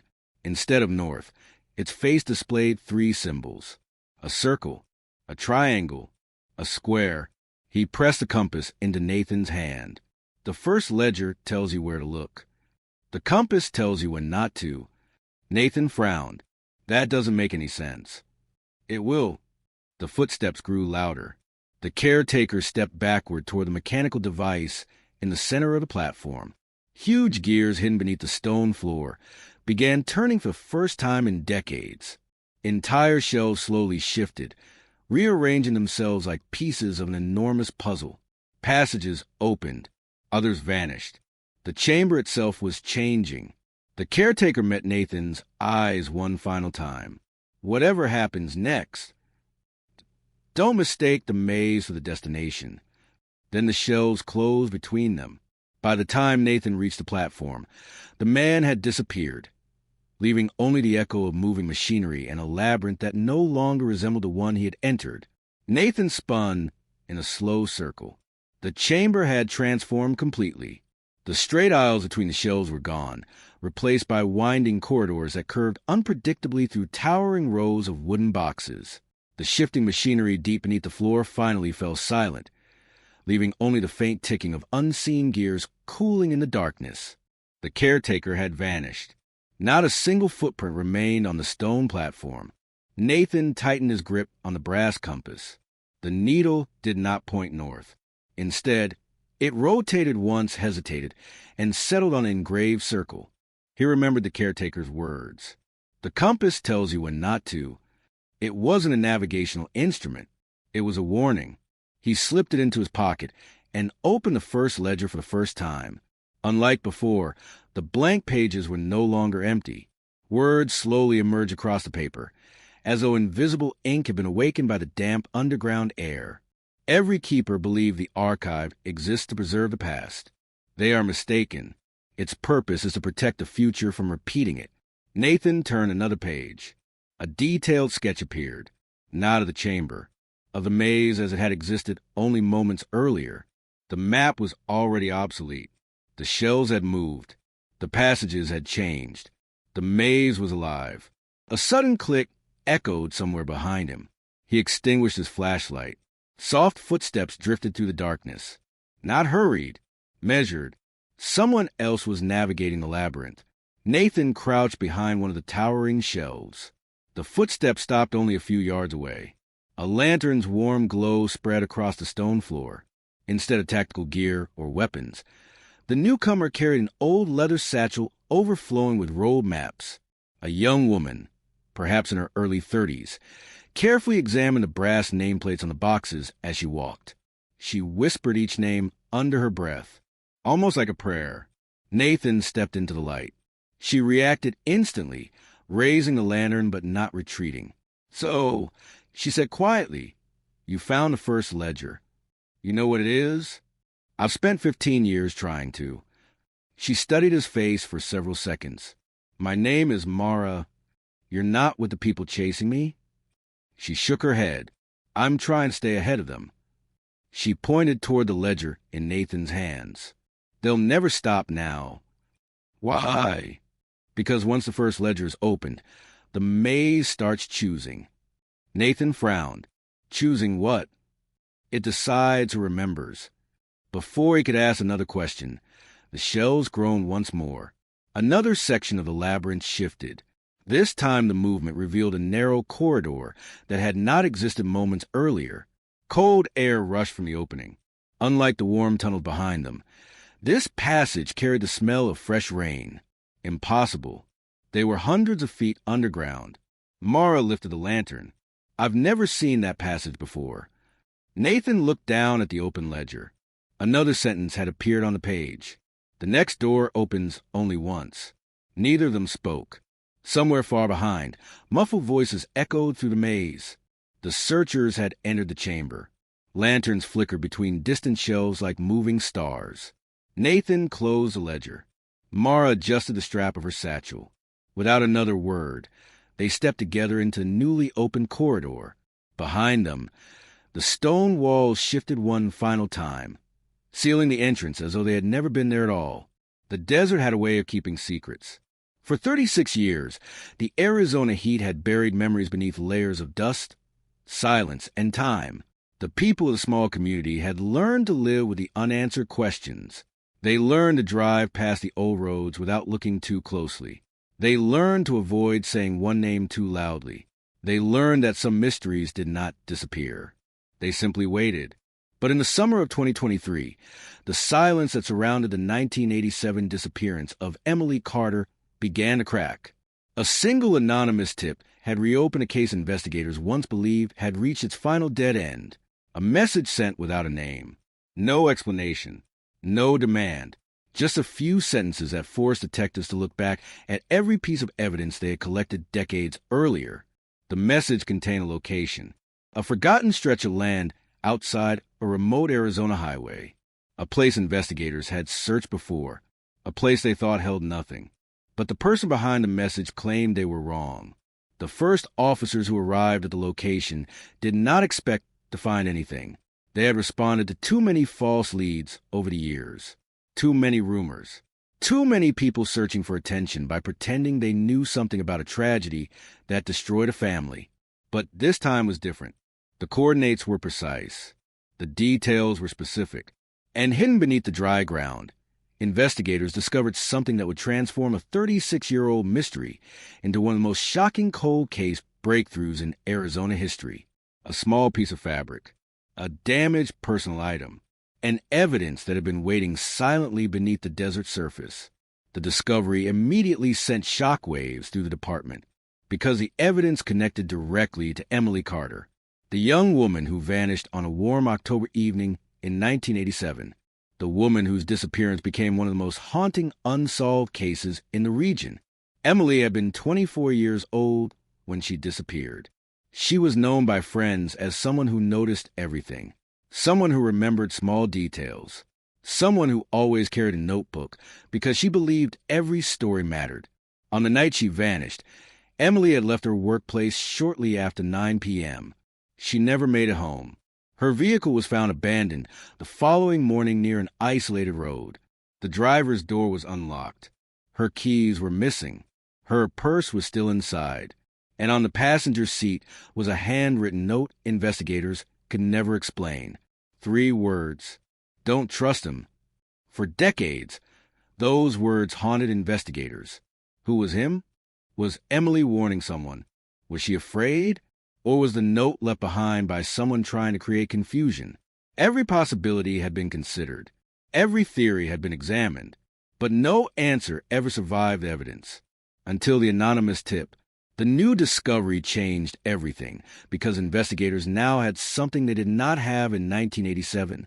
Technology, modern forensic science, and the ability to examine evidence that had once been impossible to analyze.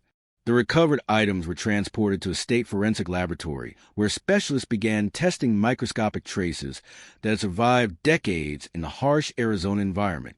At first, investigators refused to make predictions. They had learned that hope could be dangerous. Cold cases were built on disappointment.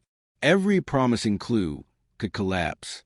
Every breakthrough could become another unanswered question. But then the results arrived. A DNA profile had been recovered, not from Emily, from someone else. Someone who had never been identified in the original investigation. Someone whose presence at the scene had never been documented. The news moved through the department like a shockwave. After 36 years, they finally had a name. The investigators returned to the original case files. Thousands of pages, hundreds of interviews, photographs, reports, handwritten notes from detectives who had retired decades earlier. And buried among those records was something they had overlooked, a witness statement, a small detail, a moment that seemed meaningless in 1987. A man had been seen near Emily's vehicle the morning it was discovered. The witness described him as nervous, watching, almost as if he was waiting to see what happened next. At the time, investigators believed the man was simply a curious passerby. They never connected him to the disappearance. But now, after DNA evidence revealed a possible connection, that old statement suddenly looked different. The past had changed, not because the facts were different, but because investigators were finally seeing them through a new lens. The man identified through DNA was someone familiar, someone who had been close enough to Emily's life to know her routines, someone whose name appeared in the original investigation, but someone who had escaped suspicion for decades. The revelation created a new wave of fear throughout the community, because the person investigators were now examining was not a stranger from shadows. He was someone who had lived among them, someone who had attended local events, someone who had spoken publicly about Emily's disappearance, someone who had once claimed he wanted justice. The investigators moved carefully. They knew a DNA connection was powerful, but they also knew a cold case could not be solved by emotion alone. Every piece had to fit. Every timeline had to match. Every unanswered question had to be confronted. And as detectives reconstructed the final days of Emily Carter's life, they discovered a pattern that had been hidden for decades. Small inconsistencies, changing stories, moments when the suspect had provided information that nobody else knew, details that seemed impossible to explain. The investigation was no longer about finding a missing person. It was about uncovering what happened during the final hours before Emily disappeared. And those final hours contained a disturbing truth. The person investigators had been searching for all these years may have been closer than anyone imagined. The anonymous tip had not only revealed evidence, it had reopened a door that many believed was permanently closed. A door leading back to a night in 1987. A night filled with unanswered questions. A night when a young woman vanished into the Arizona darkness. And now, after more than 3 decades, investigators were finally approaching the truth. But the closer they got, the more disturbing the picture became, because the evidence suggested Emily Carter did not disappear randomly.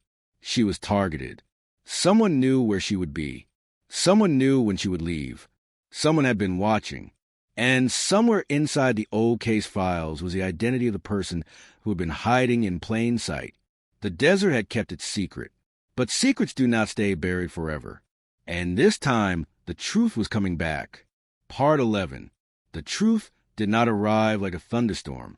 It came slowly, quietly, piece by piece, like fragments of a broken mirror being placed back together after decades of darkness.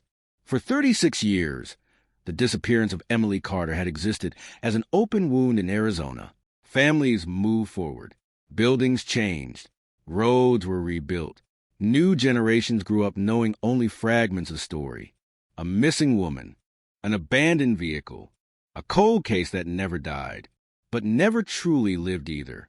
The investigation had become a shadow, a file stored away in a cabinet, a name mentioned only during anniversaries, newspaper articles, and conversations between detectives who still wondered if they had missed something. Now, everything had changed. The DNA evidence had given investigators what they had spent decades searching for: a connection, a person, a possible answer. But answers in cold cases rarely arrive cleanly. They come with consequences. They destroy old beliefs. They force people to question memories they trusted for years. And in the case of Emily Carter, the biggest shock was not just who investigators were looking at. It was how long that person had been standing in the center of the story. The suspect had lived a normal life after Emily disappeared. That was the detail that disturbed investigators the most. He had not vanished. He had not fled. He had not hidden in another state under a false identity. He stayed. He built a life. He became part of the same community that had spent decades searching for answers. A person who attended local gatherings. A person who knew people connected to Emily. A person who, according to investigators, had spoken about the case with a level of confidence that now seemed impossible to ignore. For years, neighbors remembered him as helpful, calm, polite, the kind of person nobody would immediately suspect. And that was exactly what made the new evidence so disturbing. The investigators began reviewing every interview from 1987, every conversation, every statement, every sentence written down by detectives who had worked the case when technology was limited and answers were harder to find. One interview stood out, a conversation recorded just days after Emily vanished. At the time, investigators viewed it as cooperation, a person trying to help. But decades later, the meaning changed. The man had offered details about Emily's final movements that had never been publicly released. Details only investigators and the person responsible should have known. At the time, nobody noticed. The information was buried beneath hundreds of other interviews. A single sentence lost among thousands of pages. But now, that sentence became one of the most important pieces of evidence in the entire investigation.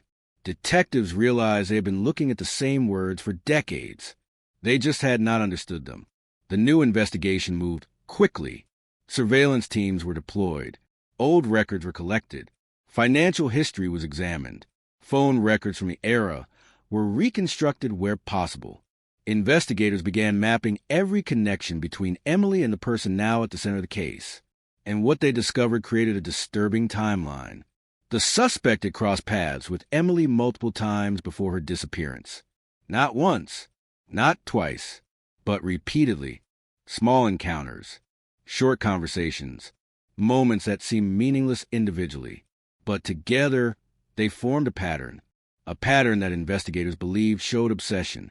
The most unsettling discovery came from a forgotten photograph. A photograph taken during a local event months before Emily vanished.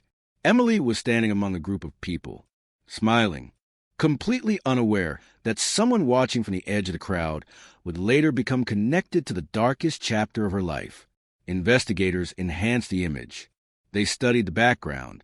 And there he was, the same man whose DNA had now reopened the case, standing only a short distance away, looking in Emily's direction.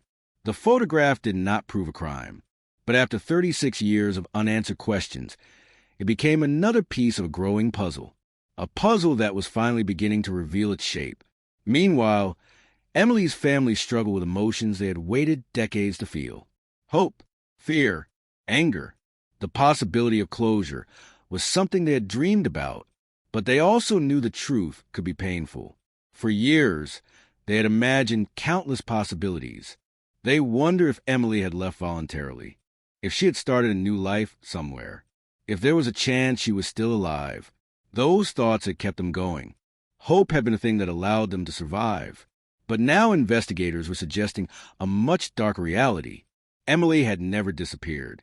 She had been taken from them. And the person responsible may have been someone they had unknowingly encountered over the years. Someone who knew their pain. Someone who knew they were still searching. The community reacted with disbelief. People who had lived beside the suspect struggled to understand how they never saw the signs. How could someone connected to such a terrible crime live quietly for decades? How could a person carry a secret that heavy and never reveal it? Those questions spread throughout Arizona. They appeared in news reports. They filled conversations in restaurants, workplaces, and homes. The case that many people thought belonged to the past had suddenly become the biggest story in the state. But investigators knew they were still missing one crucial element: the final moment, the moment when Emily's life changed forever. DNA had provided connection. The timeline had provided suspicion. But they needed the final evidence that would explain exactly what happened on that October night in 1987. They returned to the location where Emily's vehicle had been discovered. The road looked different now. New signs, new pavement, new buildings in the distance. But beneath those changes was the same landscape, the same desert, the same silence. Detectives walked the area again. They searched places that had been overlooked. They examined old photographs. They compared distances. And during that process, they found another detail. A detail hidden in an old evidence photograph. A mark on the vehicle. Something investigators in 1987 had documented but never understood. At the time, it was considered damage caused by abandonment. But modern analysis suggested something different. The damage pattern told a story of movement, a story of struggle, a story that contradicted the original theory that Emily simply left her vehicle and disappeared. The investigators now believed someone else had been involved. Someone had forced the situation. Someone had controlled the scene. And as they continued digging deeper, they uncovered another shocking connection.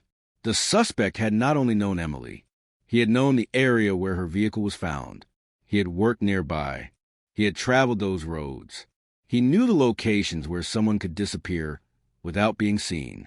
The same locations investigators had searched decades earlier. The same places where they found nothing. Or at least, they thought they found nothing. Because now they understood something important. Evidence does not always disappear. Sometimes it waits. Sometimes it survives. Sometimes it remains hidden until the right person knows where to look. The anonymous tip had started a chain reaction. A forgotten message, a buried clue, a DNA match, a name, and now, after 36 years, the case that haunted Arizona was moving toward its final chapter.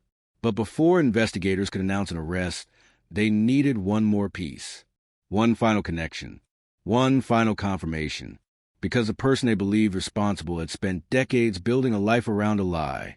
And investigators knew that when the truth finally came out, the entire community would have to face a horrifying question. How many times had they been standing beside the person they were searching for? And how many years had that person watched the world continue looking everywhere except where the answer had always been? For the investigators working the Emily Carter case, the hardest part was no longer finding evidence. It was accepting what the evidence was saying. After 36 years of unanswered questions, false leads, and painful uncertainty, the case was no longer a mystery without direction. It had become something much darker. A story about a secret that had survived for decades. A story about someone who had carried the truth while the world searched for answers. The DNA evidence had changed everything. But DNA alone did not tell the entire story. It only opened the door. Behind that door was a timeline investigators had to rebuild from the beginning. Every hour, every decision, every movement. Every person who crossed paths with Emily Carter before she vanished into the Arizona night. The investigators returned to October 1987, the month when a young woman disappeared and a community entered years of uncertainty. The weather reports from that night showed unusually warm temperatures. The roads were dry. The skies were clear. There was nothing unusual about the evening, and that was part of what made the disappearance so disturbing. There was no storm. No major event. No explanation. Emily simply left work. And then she was gone. For years, detectives believed the key to the case was hidden somewhere outside the city. Maybe Emily had encountered a stranger. Maybe she had been followed. Maybe someone had been waiting for the right opportunity. But the new evidence suggested something investigators had not fully considered. The person responsible may have already known exactly who Emily was. Not a random encounter. Not a crime of opportunity. A planned moment. A carefully chosen time. The more investigators examined the suspect's history, the more unusual details appeared. There were no dramatic warnings. No obvious criminal record. No public behavior that immediately raised suspicion. Instead, there were small moments, small choices, small pieces of information that seemed meaningless until they were placed together. A comment made years earlier.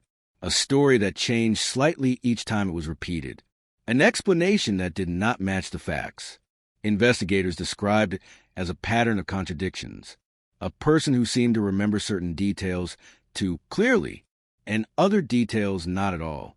The type of behavior that becomes more noticeable when detectives are no longer searching for a missing person, but searching for the truth. One of the most important discoveries came from a renewed analysis of old witness interviews. In 1987, investigators had spoken with dozens of people, friends, co-workers, neighbors, anyone who might have seen Emily during her final hours. One witness, a former employee at a nearby business, had mentioned seeing Emily talking with someone outside her workplace. The conversation appeared normal. Nothing seemed wrong. At the time, the witness could not remember many details. Only one thing. Emily looked uncomfortable. That single observation had never been considered significant. Until now, investigators reopened that interview. They contacted the witness again. Decades had passed. Memory had changed. But one detail remained. The person speaking with Emily was not a stranger. It was someone she recognized. Someone she knew. The information sent investigators back to the suspect. The possibility that Emily had willingly approached a person who later harmed her changed the entire direction of the case. Because if true, it meant the final moment of Emily's life were not random. They were connected to a relationship, a connection hidden beneath ordinary interactions. The suspect was questioned again. This time, investigators came prepared. They brought decades of evidence, DNA results, timeline inconsistencies, witness statements, photographs, the old case file that had followed Emily's name for more than half a lifetime. The interview room was quiet. No dramatic confession. No sudden breakdown. Just questions. And answers. Carefully chosen answers. Investigators noticed something familiar. The same confidence. The same calm attitude that had appeared decades earlier. But now there was something different. The evidence had changed. The investigators were no longer asking for help. They were asking for accountability. The suspect denied involvement. He claimed the DNA connection was impossible. He claimed he had no explanation for why his genetic material was connected to evidence from the case. But investigators had heard those words before. In countless cold cases, people denied. They questioned. They created doubt. Until the evidence became impossible to ignore. The forensic examination continued. Additional testing was performed. Independent specialists reviewed the results. The conclusion remained the same. The DNA profile belonged to the suspect. The probability of coincidence was so small that investigators considered it practically impossible. For the first time since 1987, they had something they never had before. Scientific confirmation. A link between the past and the present. A connection between a forgotten night in the desert and the person who lived freely for decades afterward. The announcement shocked Arizona. News stations interrupted regular programming. Headlines appeared across the country. A cold case solved. A mystery finally broken open. A family finally receiving answers. But behind the headlines was a deeper story. A story about time. Because while investigators had spent years searching for Emily, her family had been living with uncertainty every single day. Birthdays passed. Holidays passed. Years became decades. They kept her photographs. They kept her belongings. They kept the possibility alive that one day someone would knock on their door with answers. That day finally came. But it was not the answer they had hoped for. It was the truth they needed. The investigation now focused on reconstructing Emily's final moments.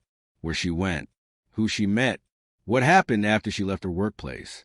Investigators followed the evidence back to the remote desert location connected to the anonymous tip, the same place that had remained unnoticed for decades, the same ground that had held secrets beneath the surface. Search teams returned with modern equipment, technology that did not exist in 1987, ground-penetrating tools, advanced forensic methods, new ways of seeing what had always been there, and what they discovered confirmed investigators' worst fears. The location was not random. It was connected. Every piece of evidence pointed toward the same conclusion. Emily had been brought there. The desert had not been where she disappeared. It had been where someone tried to hide what happened. That realization changed the emotional weight of the case. Because for decades, Emily's family had imagined endless possibilities. Now they knew. The unknown had finally become known. Painful, terrifying, but real. The investigators continued working through the evidence, determined to answer every remaining question. They wanted more than an arrest. They wanted a complete picture. They wanted Emily's story restored, not as a cold case, not as a headline, but as the life of a young woman who had friends, dreams, and a future that was stolen. The case had spent decades waiting for technology, waiting for someone to speak, waiting for one person to finally reveal the truth. And that truth had arrived from the most unexpected place. An anonymous message, a few words, a hidden location, a clue that crossed 36 years of silence. But even after the breakthrough, one question remained. Why? Why did Emily become a target? Why did someone she knew decide to take her life away? And why did the person responsible believe they could keep the secret forever? The answer was buried deeper than the evidence. It was buried inside a story of obsession, deception, and years of pretending. And investigators were about to uncover the final pieces of the nightmare that began in 1987. The arrest did not bring immediate relief. It brought silence. The kind of silence that comes when a community finally received the answer it has been demanding for decades. But the answer is darker than anyone wanted to believe. For 36 years, people in Arizona had asked the same question. What happened to Emily Carter? Now they had a name. Now they had evidence. Now they had a timeline. But the truth carried a weight that no headline could fully explain. Because the person investigators believed responsible was not a stranger hiding somewhere beyond the desert. He was not an unknown figure who disappeared into the night. He was someone who stayed, someone who lived, someone who watched the world continue searching while he carried the secret. The investigation entered its most intense stage. Detectives were no longer trying to prove that Emily had vanished under suspicious circumstances. That question had already been answered. Now they needed to uncover every detail of what happened after Emily left work that night in 1987, the final hours of her life, the final decisions made by the person investigators believed had taken them away, the final moments before a young woman became a name written inside a cold case file. Investigators began rebuilding the timeline minute by minute. They examined old phone records. They reviewed witness statements. They analyzed travel routes. They studied the suspect's movements during the days surrounding Emily's disappearance. And slowly, a disturbing picture began to emerge. The suspect had opportunities. He had access. He had knowledge of Emily's routine. But the most troubling discovery was something investigators had never considered in 1987, the possibility that Emily trusted him. That was the detail that changed everything. Because trust creates a different kind of vulnerability. A person does not need to force their way into someone's life if they are already allowed inside. Investigators believed that was the key to understanding the case. Emily did not disappear because she encountered a random threat. She disappeared because someone close enough to approach her without raising immediate suspicion may have used that connection against her. The discovery devastated those who knew her. Friends who had spent years wondering whether they could have done something differently began questioning every memory, every conversation, every moment they shared with Emily before she was gone. They remembered her energy, her kindness, her plans for the future. They remembered a person who believed people were generally good. A person who would never have imagined that someone familiar could become the source of her greatest danger. The case also forced investigators to revisit one of the most mysterious pieces of evidence from the original investigation, the handwritten message found inside Emily's vehicle. Don't trust him. For decades, those 3 words have remained unexplained. Some investigators believed Emily had written the message herself. Others believed it could have been left intentionally to mislead police. But with the new evidence, detectives began considering another possibility. Maybe the message was a warning. Maybe Emily knew something was wrong. Maybe, in the final moments before everything changed, she tried to leave behind a clue, a final attempt to tell the world that something was not right. Forensic specialists examined the handwriting again using modern methods. The paper, the ink, the pressure marks. Every detail was analyzed. The results did not answer every question, but they revealed something important. The message was likely written shortly before Emily disappeared, not days earlier, not weeks earlier. That meant the warning came from a moment of fear, a moment when Emily realized she was in danger. The discovery sent chills through investigators, because it meant Emily may have known. She may have understood that the person near her was someone she could no longer trust. But she did not have enough time. The investigation continued, and then came the discovery that changed the emotional direction of the entire case. A hidden personal archive belonging to the suspect, not a confession, not a direct admission, but a collection of items that investigators believed revealed a disturbing fixation. Photographs, notes, old documents, pieces of information collected over many years. Items that suggested the suspect's connection to Emily was deeper than he had admitted. Investigators carefully examined every object. They knew they were walking through decades of hidden memories, a private world that had existed behind a public image. The person neighbors described as quiet and ordinary had another side that investigators were now beginning to understand, a side hidden from everyone around him. The discovery created another wave of shock, because it answered one of the biggest questions surrounding the case. How could someone live with a secret for 36 years? Investigators believed the answer was simple. He convinced himself that time would protect him. That distance would erase suspicion. That technology would never catch up. For decades, he was right. The evidence disappeared into old storage rooms. The investigation slowed. Detectives retired. Witnesses moved away. Memories faded. But one thing remained, the evidence, waiting, silent, invisible, until science caught up. The breakthrough became a warning to criminals connected to old, unsolved cases. Time does not always destroy evidence. Sometimes time preserves it. Sometimes the smallest trace becomes the loudest voice. The DNA evidence from 1987 had survived longer than anyone expected, and after 36 years, it finally spoke. The community followed every development. People who had grown up hearing about Emily now watched the case unfold. Younger residents who had only known her name from old news reports began learning who she really was. Not just a victim, a daughter, a friend, a person whose life mattered. The investigation team emphasized that solving a cold case was not just about identifying a suspect. It was about restoring a story. For years, Emily's disappearance had been defined by uncertainty. Now, investigators wanted the world to remember the person before the tragedy. They shared photographs. They shared memories. They reminded people that behind every cold case is a real human life, a person who once laughed, a person who made plans, a person who mattered to someone. As the legal process moved forward, investigators prepared for the final stage, the trial, the moment when evidence collected over decades would be presented publicly. The moment when every unanswered question would face examination. The defense prepared arguments. Experts reviewed forensic findings. Lawyers studied every detail. Because even after a cold case is solved, the fight for justice is not over. The courtroom will become the final battlefield, a place where 36 years of questions would meet evidence, where memories would meet science, where a community would finally hear the full story of what happened to Emily Carter.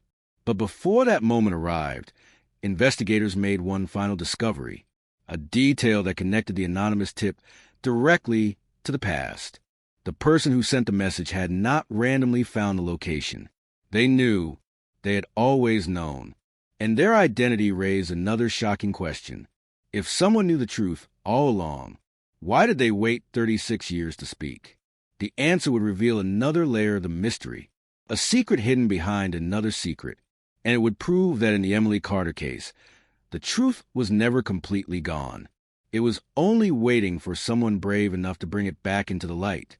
The question haunted investigators more than anything else. Who was the anonymous person who finally broke the silence? For 36 years, the case of Emily Carter had remained frozen in time. A photograph on a missing person poster, a file number inside a forgotten cabinet, a name spoken quietly by a family that refused to stop searching. Then, one message changed everything. A location, a warning, a truth buried beneath decades of silence. But the person who sent that message remained hidden, and investigators knew that before the case could truly be understood, they needed to know why. Why now? Why after 36 years? Why reveal the secret at the exact moment when everyone believed the truth might never be found? The answer came from a place nobody expected, not from a confession, not from a dramatic confrontation, but from a piece of forgotten history connected to the original investigation. When detectives reopened the evidence archives, they discovered that the anonymous tip contained details that were never released publicly, information that only someone connected to the case could have known. That meant the person behind the message was not guessing. They were not searching. They were revealing. Someone had been carrying this knowledge for decades. The investigators began tracing the source. They examined digital records. They reviewed communication patterns. They followed every possible connection between the anonymous message and people linked to Emily's disappearance. And eventually, they found a name, a person who had remained in the background of the case. Someone who had never been considered a suspect. Someone whose connection to Emily had been overlooked because it seemed ordinary. The person was an old acquaintance. Someone who had known Emily before she vanished. Someone who had been afraid to speak. The reason was complicated and painful. The witness explained that in 1987 they had suspected something was wrong. They remembered seeing something they could not explain. They remembered conversation that felt unusual. They remembered a moment when they wanted to tell investigators everything. But fear stopped them. Fear of being wrong. Fear of destroying someone's life without proof. Fear of becoming the center of a situation they did not understand.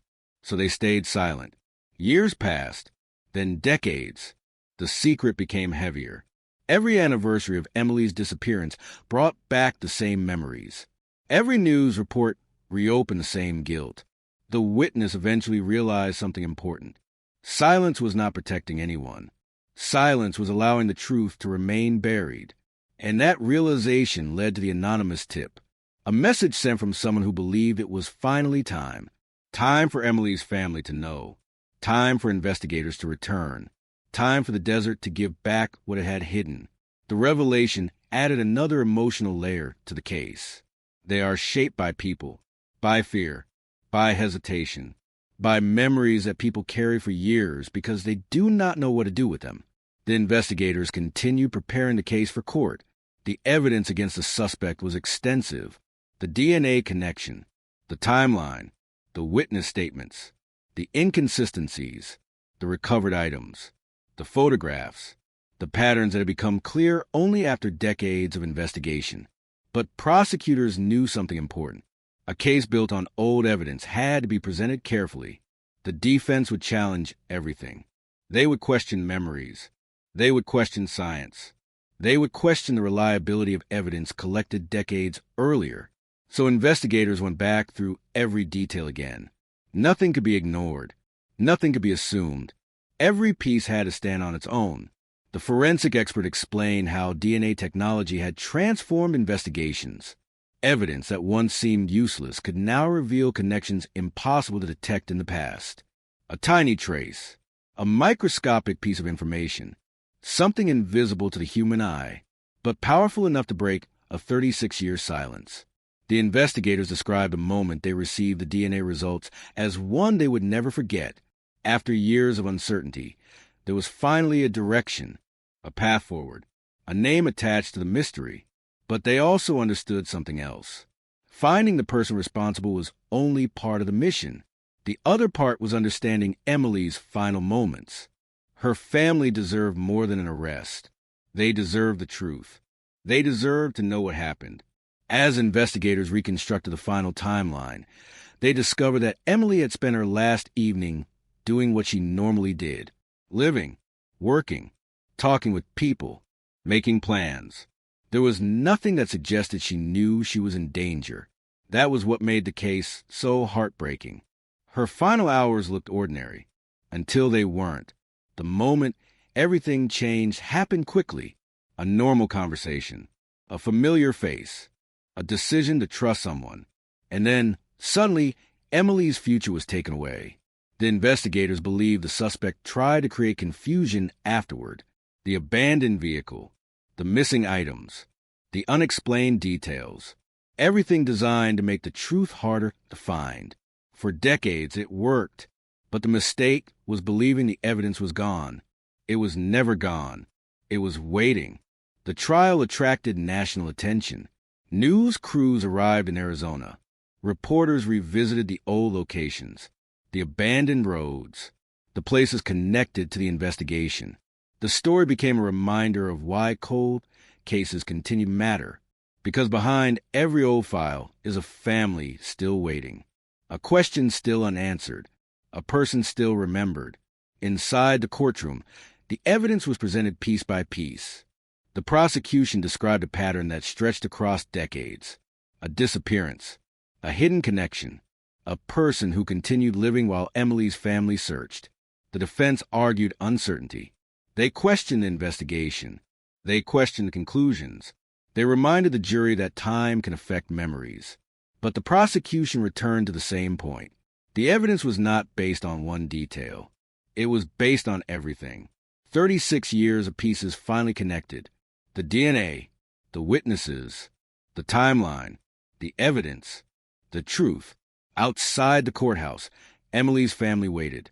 They had waited longer than anyone should have to wait. They had lived through years of not knowing, years of imagining possibilities, years of wondering whether answers would ever come. Now they were standing at the final stage, the moment when a jury would decide whether the evidence told the same story investigators believed. A story that began in 1987, a story that crossed generations, a story that survived because someone refused to let Emily be forgotten. And as the final arguments were prepared, one thing became clear. The mystery that had haunted Arizona for 36 years was no longer a mystery.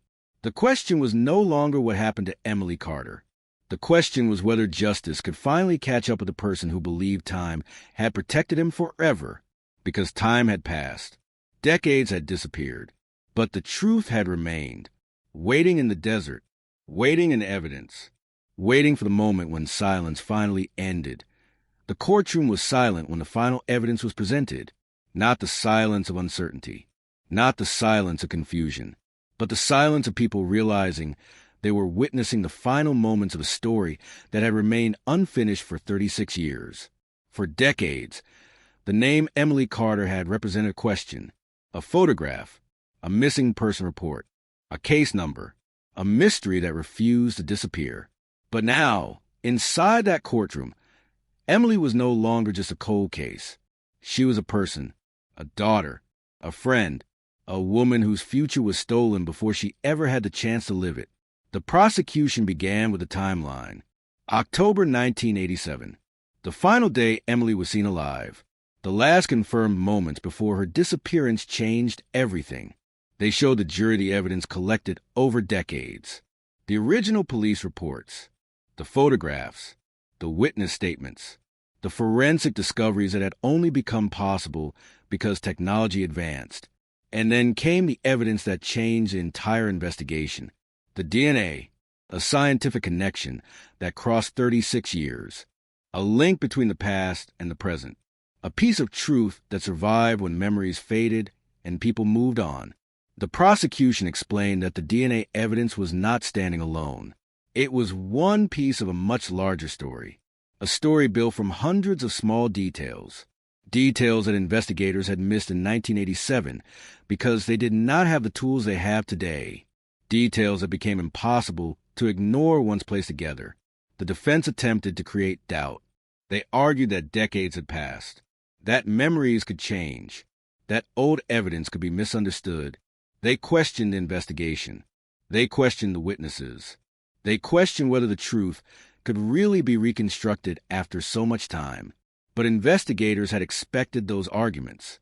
They knew a cold case was not solved by emotion. It was solved by evidence. And the evidence kept returning to the same conclusion, the same person, the same connection, the same unanswered questions that had followed Emily's disappearance since the night she vanished. Then came the testimony that affected everyone inside the courtroom. Emily's family. For years, they had remained mostly silent. They avoided attention. They avoided cameras. Their only goal was simple: find Emily, bring her home.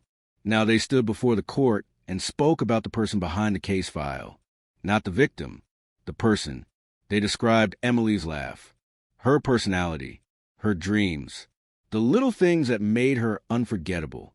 They reminded everyone that before she became a headline, she was someone who mattered, someone who was loved, someone whose absence changed lives forever.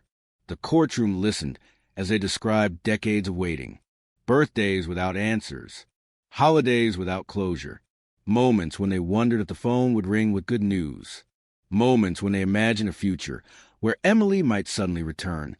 Hope had kept them alive, but hope also carried pain, because every year that passed created another question. Why? Why had nobody found the truth? Why had the person responsible remained free? Why had Emily's story been left unfinished for so long? The anonymous tip changed that. A message from someone who finally decided silence could no longer continue. A message that brought investigators back to a place everyone had forgotten. A message that allowed science to do what time could not: reveal the truth. The jury received the case after days of testimony, days of evidence, days of revisiting a tragedy that began before many people following the trial were even born. They had one responsibility: to decide whether the evidence proved what investigators believed. The deliberation lasted hours, then longer. Outside the courthouse, reporters waited. The community waited. Emily's family waited. And across Arizona, people who had followed the case for decades waited for the final answer. When the jury finally returned, the courtroom became completely still. The verdict was read, and after 36 years, the case of Emily Carter reached its final moment. The decision brought emotions that were impossible to describe: relief, sadness, anger, closure, all at once. Because solving a cold case does not erase the pain. It does not bring back the years that were lost. It does not undo what happened, but it gives families something they have spent decades searching for: the truth. The suspect who had lived under the weight of the secret for so many years was finally held accountable. The story that began with a disappearance ended with an answer, but the impact of the case continued far beyond the courtroom. The Emily Carter investigation became a reminder that cold cases are never truly forgotten. A file may become old. A headline may disappear. A detective may retire. A witness may move away. But somewhere, someone is still waiting. Someone still remembers. Someone still knows something. And sometimes, one person speaking after decades can change everything. The anonymous tip became one of the most important moments in the investigation. A reminder that truth can survive even when people believe it is gone. The evidence hidden beneath the Arizona desert became another reminder: the past does not always stay buried. Technology continues to evolve. Science continues to uncover answers. And the smallest trace can become the strongest voice. Years after Emily disappeared, investigators finally understood what had happened: the warning signs, the missed opportunities, the clues that seemed meaningless until time gave them new meaning. The case had not been impossible. It had simply been waiting for the right moment, the right technology, the right person to speak, the right team willing to look again.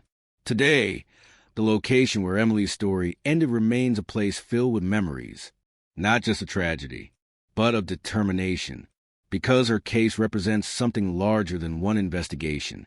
It represents every family still searching, every detective still working through old files, every unanswered question waiting for someone to ask again. The Arizona desert kept its secret for decades, but secrets have a way of escaping. A single message, a single clue, a single piece of evidence. That was all it took. 36 years after Emily Carter disappeared, the mystery was finally broken. The headlines that once read "missing and unsolved" were replaced with something the community had waited decades to see: solved. But the final chapter of Emily's story was never about the person responsible. It was about remembering the person who was lost, the young woman who left behind dreams, the daughter whose family never stopped searching, the friend whose name refused to disappear. The case that proved time may slow justice, but time does not always defeat it, because somewhere beneath the silence, beneath the dust, beneath decades of unanswered questions, the truth was still there, waiting. And when the world was finally ready to hear it, the truth came back. But even after the courtroom doors closed, even after the final verdict had been delivered, the story of Emily Carter did not truly end, because solving a cold case is not the same as escaping it. For the investigators who carried the file for decades, the case remained more than evidence and reports. It remained a reminder of everything that had been lost between the first night of uncertainty and the final day of justice. 36 years. A lifetime for some. A generation for others. A span of time long enough for children to grow into adults, for cities to change, for memories to fade. But one name remained unchanged: Emily Carter, the woman whose disappearance became a mystery, the woman whose story became a warning, the woman whose case proved that even the oldest secrets can still be uncovered. After the trial, investigators returned once more to the original evidence room, the same room where boxes had sat untouched for years, the same shelves where old photographs, handwritten notes, and forgotten reports waited in silence. They opened the files again, not because they needed to. They wanted to know how the truth had remained hidden for so long. Inside those files were thousands of moments frozen in time. A detective's handwriting from 1987. A witness interview recorded on aging paper. A photograph taken during the first search. A map showing every location investigators believed might hold answers. Looking back, the investigators realized something painful. The clues had always existed. They were never completely gone. They were simply invisible without the right perspective. The DNA technology that solved the case did not create the truth. It revealed the truth that had been waiting. That became the lesson repeated by detectives who worked on the investigation. Cold cases are not dead cases. They are unfinished stories. Stories waiting for someone to return. Someone willing to ask new questions. Someone willing to challenge old assumptions. The Emily Carter case became a symbol of that idea.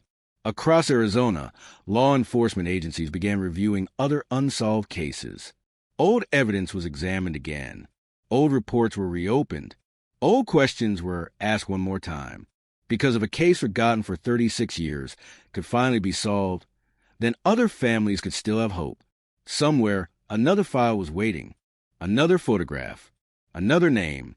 Another person who never received justice. The impact reached beyond investigators. People in the community began talking about Emily differently. For years, many only knew the tragedy. They knew the disappearance. They knew the headlines. They knew the mystery. But after the case was solved, people started remembering the life behind the investigation. They remembered Emily's favorite places, the people she helped, the dreams she had before everything changed. They remembered that a person should never be reduced to the worst moment of their story. And that became the final message surrounding the case. Not just that justice arrived, but that Emily was never forgotten. Meanwhile, the question surrounding the anonymous tip continued to fascinate people. The person who finally spoke had changed the entire direction of the investigation. Without that message, the evidence may have remained hidden. Without that decision, the truth may have stayed buried. The anonymous source never wanted attention. They never wanted recognition. They only wanted the silence to end. And perhaps that was the most powerful part of the entire investigation. The case was not solved by one person. It was solved by a chain of moments. A witness who finally spoke. A detective who refused to give up. A forensic scientist who examined evidence others could not. A family that continued searching. A community that continued remembering. Every person added one piece. And together, those pieces formed the truth. Years later, investigators still describe a moment they received the anonymous message as unforgettable. A simple notification. A few lines of text. Something that could have been ignored. Something that could have been dismissed as another false lead. But they followed it, and that decision changed everything. The desert location became a symbol, not because of what was found there, but because of what it represented. For decades, it represented unanswered questions. Now it represented something different. Persistence. The belief that no case is truly finished while families are still waiting. The belief that justice does not have an expiration date. The belief that the truth has a way of surviving. The final investigators assigned to the case often returned to one thought. What if the message had never arrived? What if the evidence had remained untouched? What if nobody looked again? Those questions were impossible to answer, but they carried an important warning. Every unsolved case has a story that has not yet been discovered. Every missing person has someone still searching. Every piece of evidence has a possibility. The world often moves on, but families do not. They continue waiting. They continue hoping. They continue believing that somewhere, somehow, the truth still exists. That is why cold cases matter. Because behind every headline is a person. Behind every investigation is a family. Behind every piece of evidence is a moment that someone deserves to understand. The story of Emily Carter began with a disappearance. A quiet night, an empty road, a vehicle left behind. For decades, that was all anyone had. Questions, rumors, possibilities. But it ended with something stronger.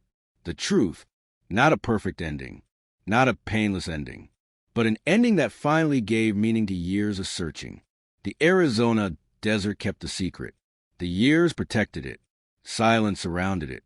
But none of those things lasted forever. Because truth does not disappear. It waits.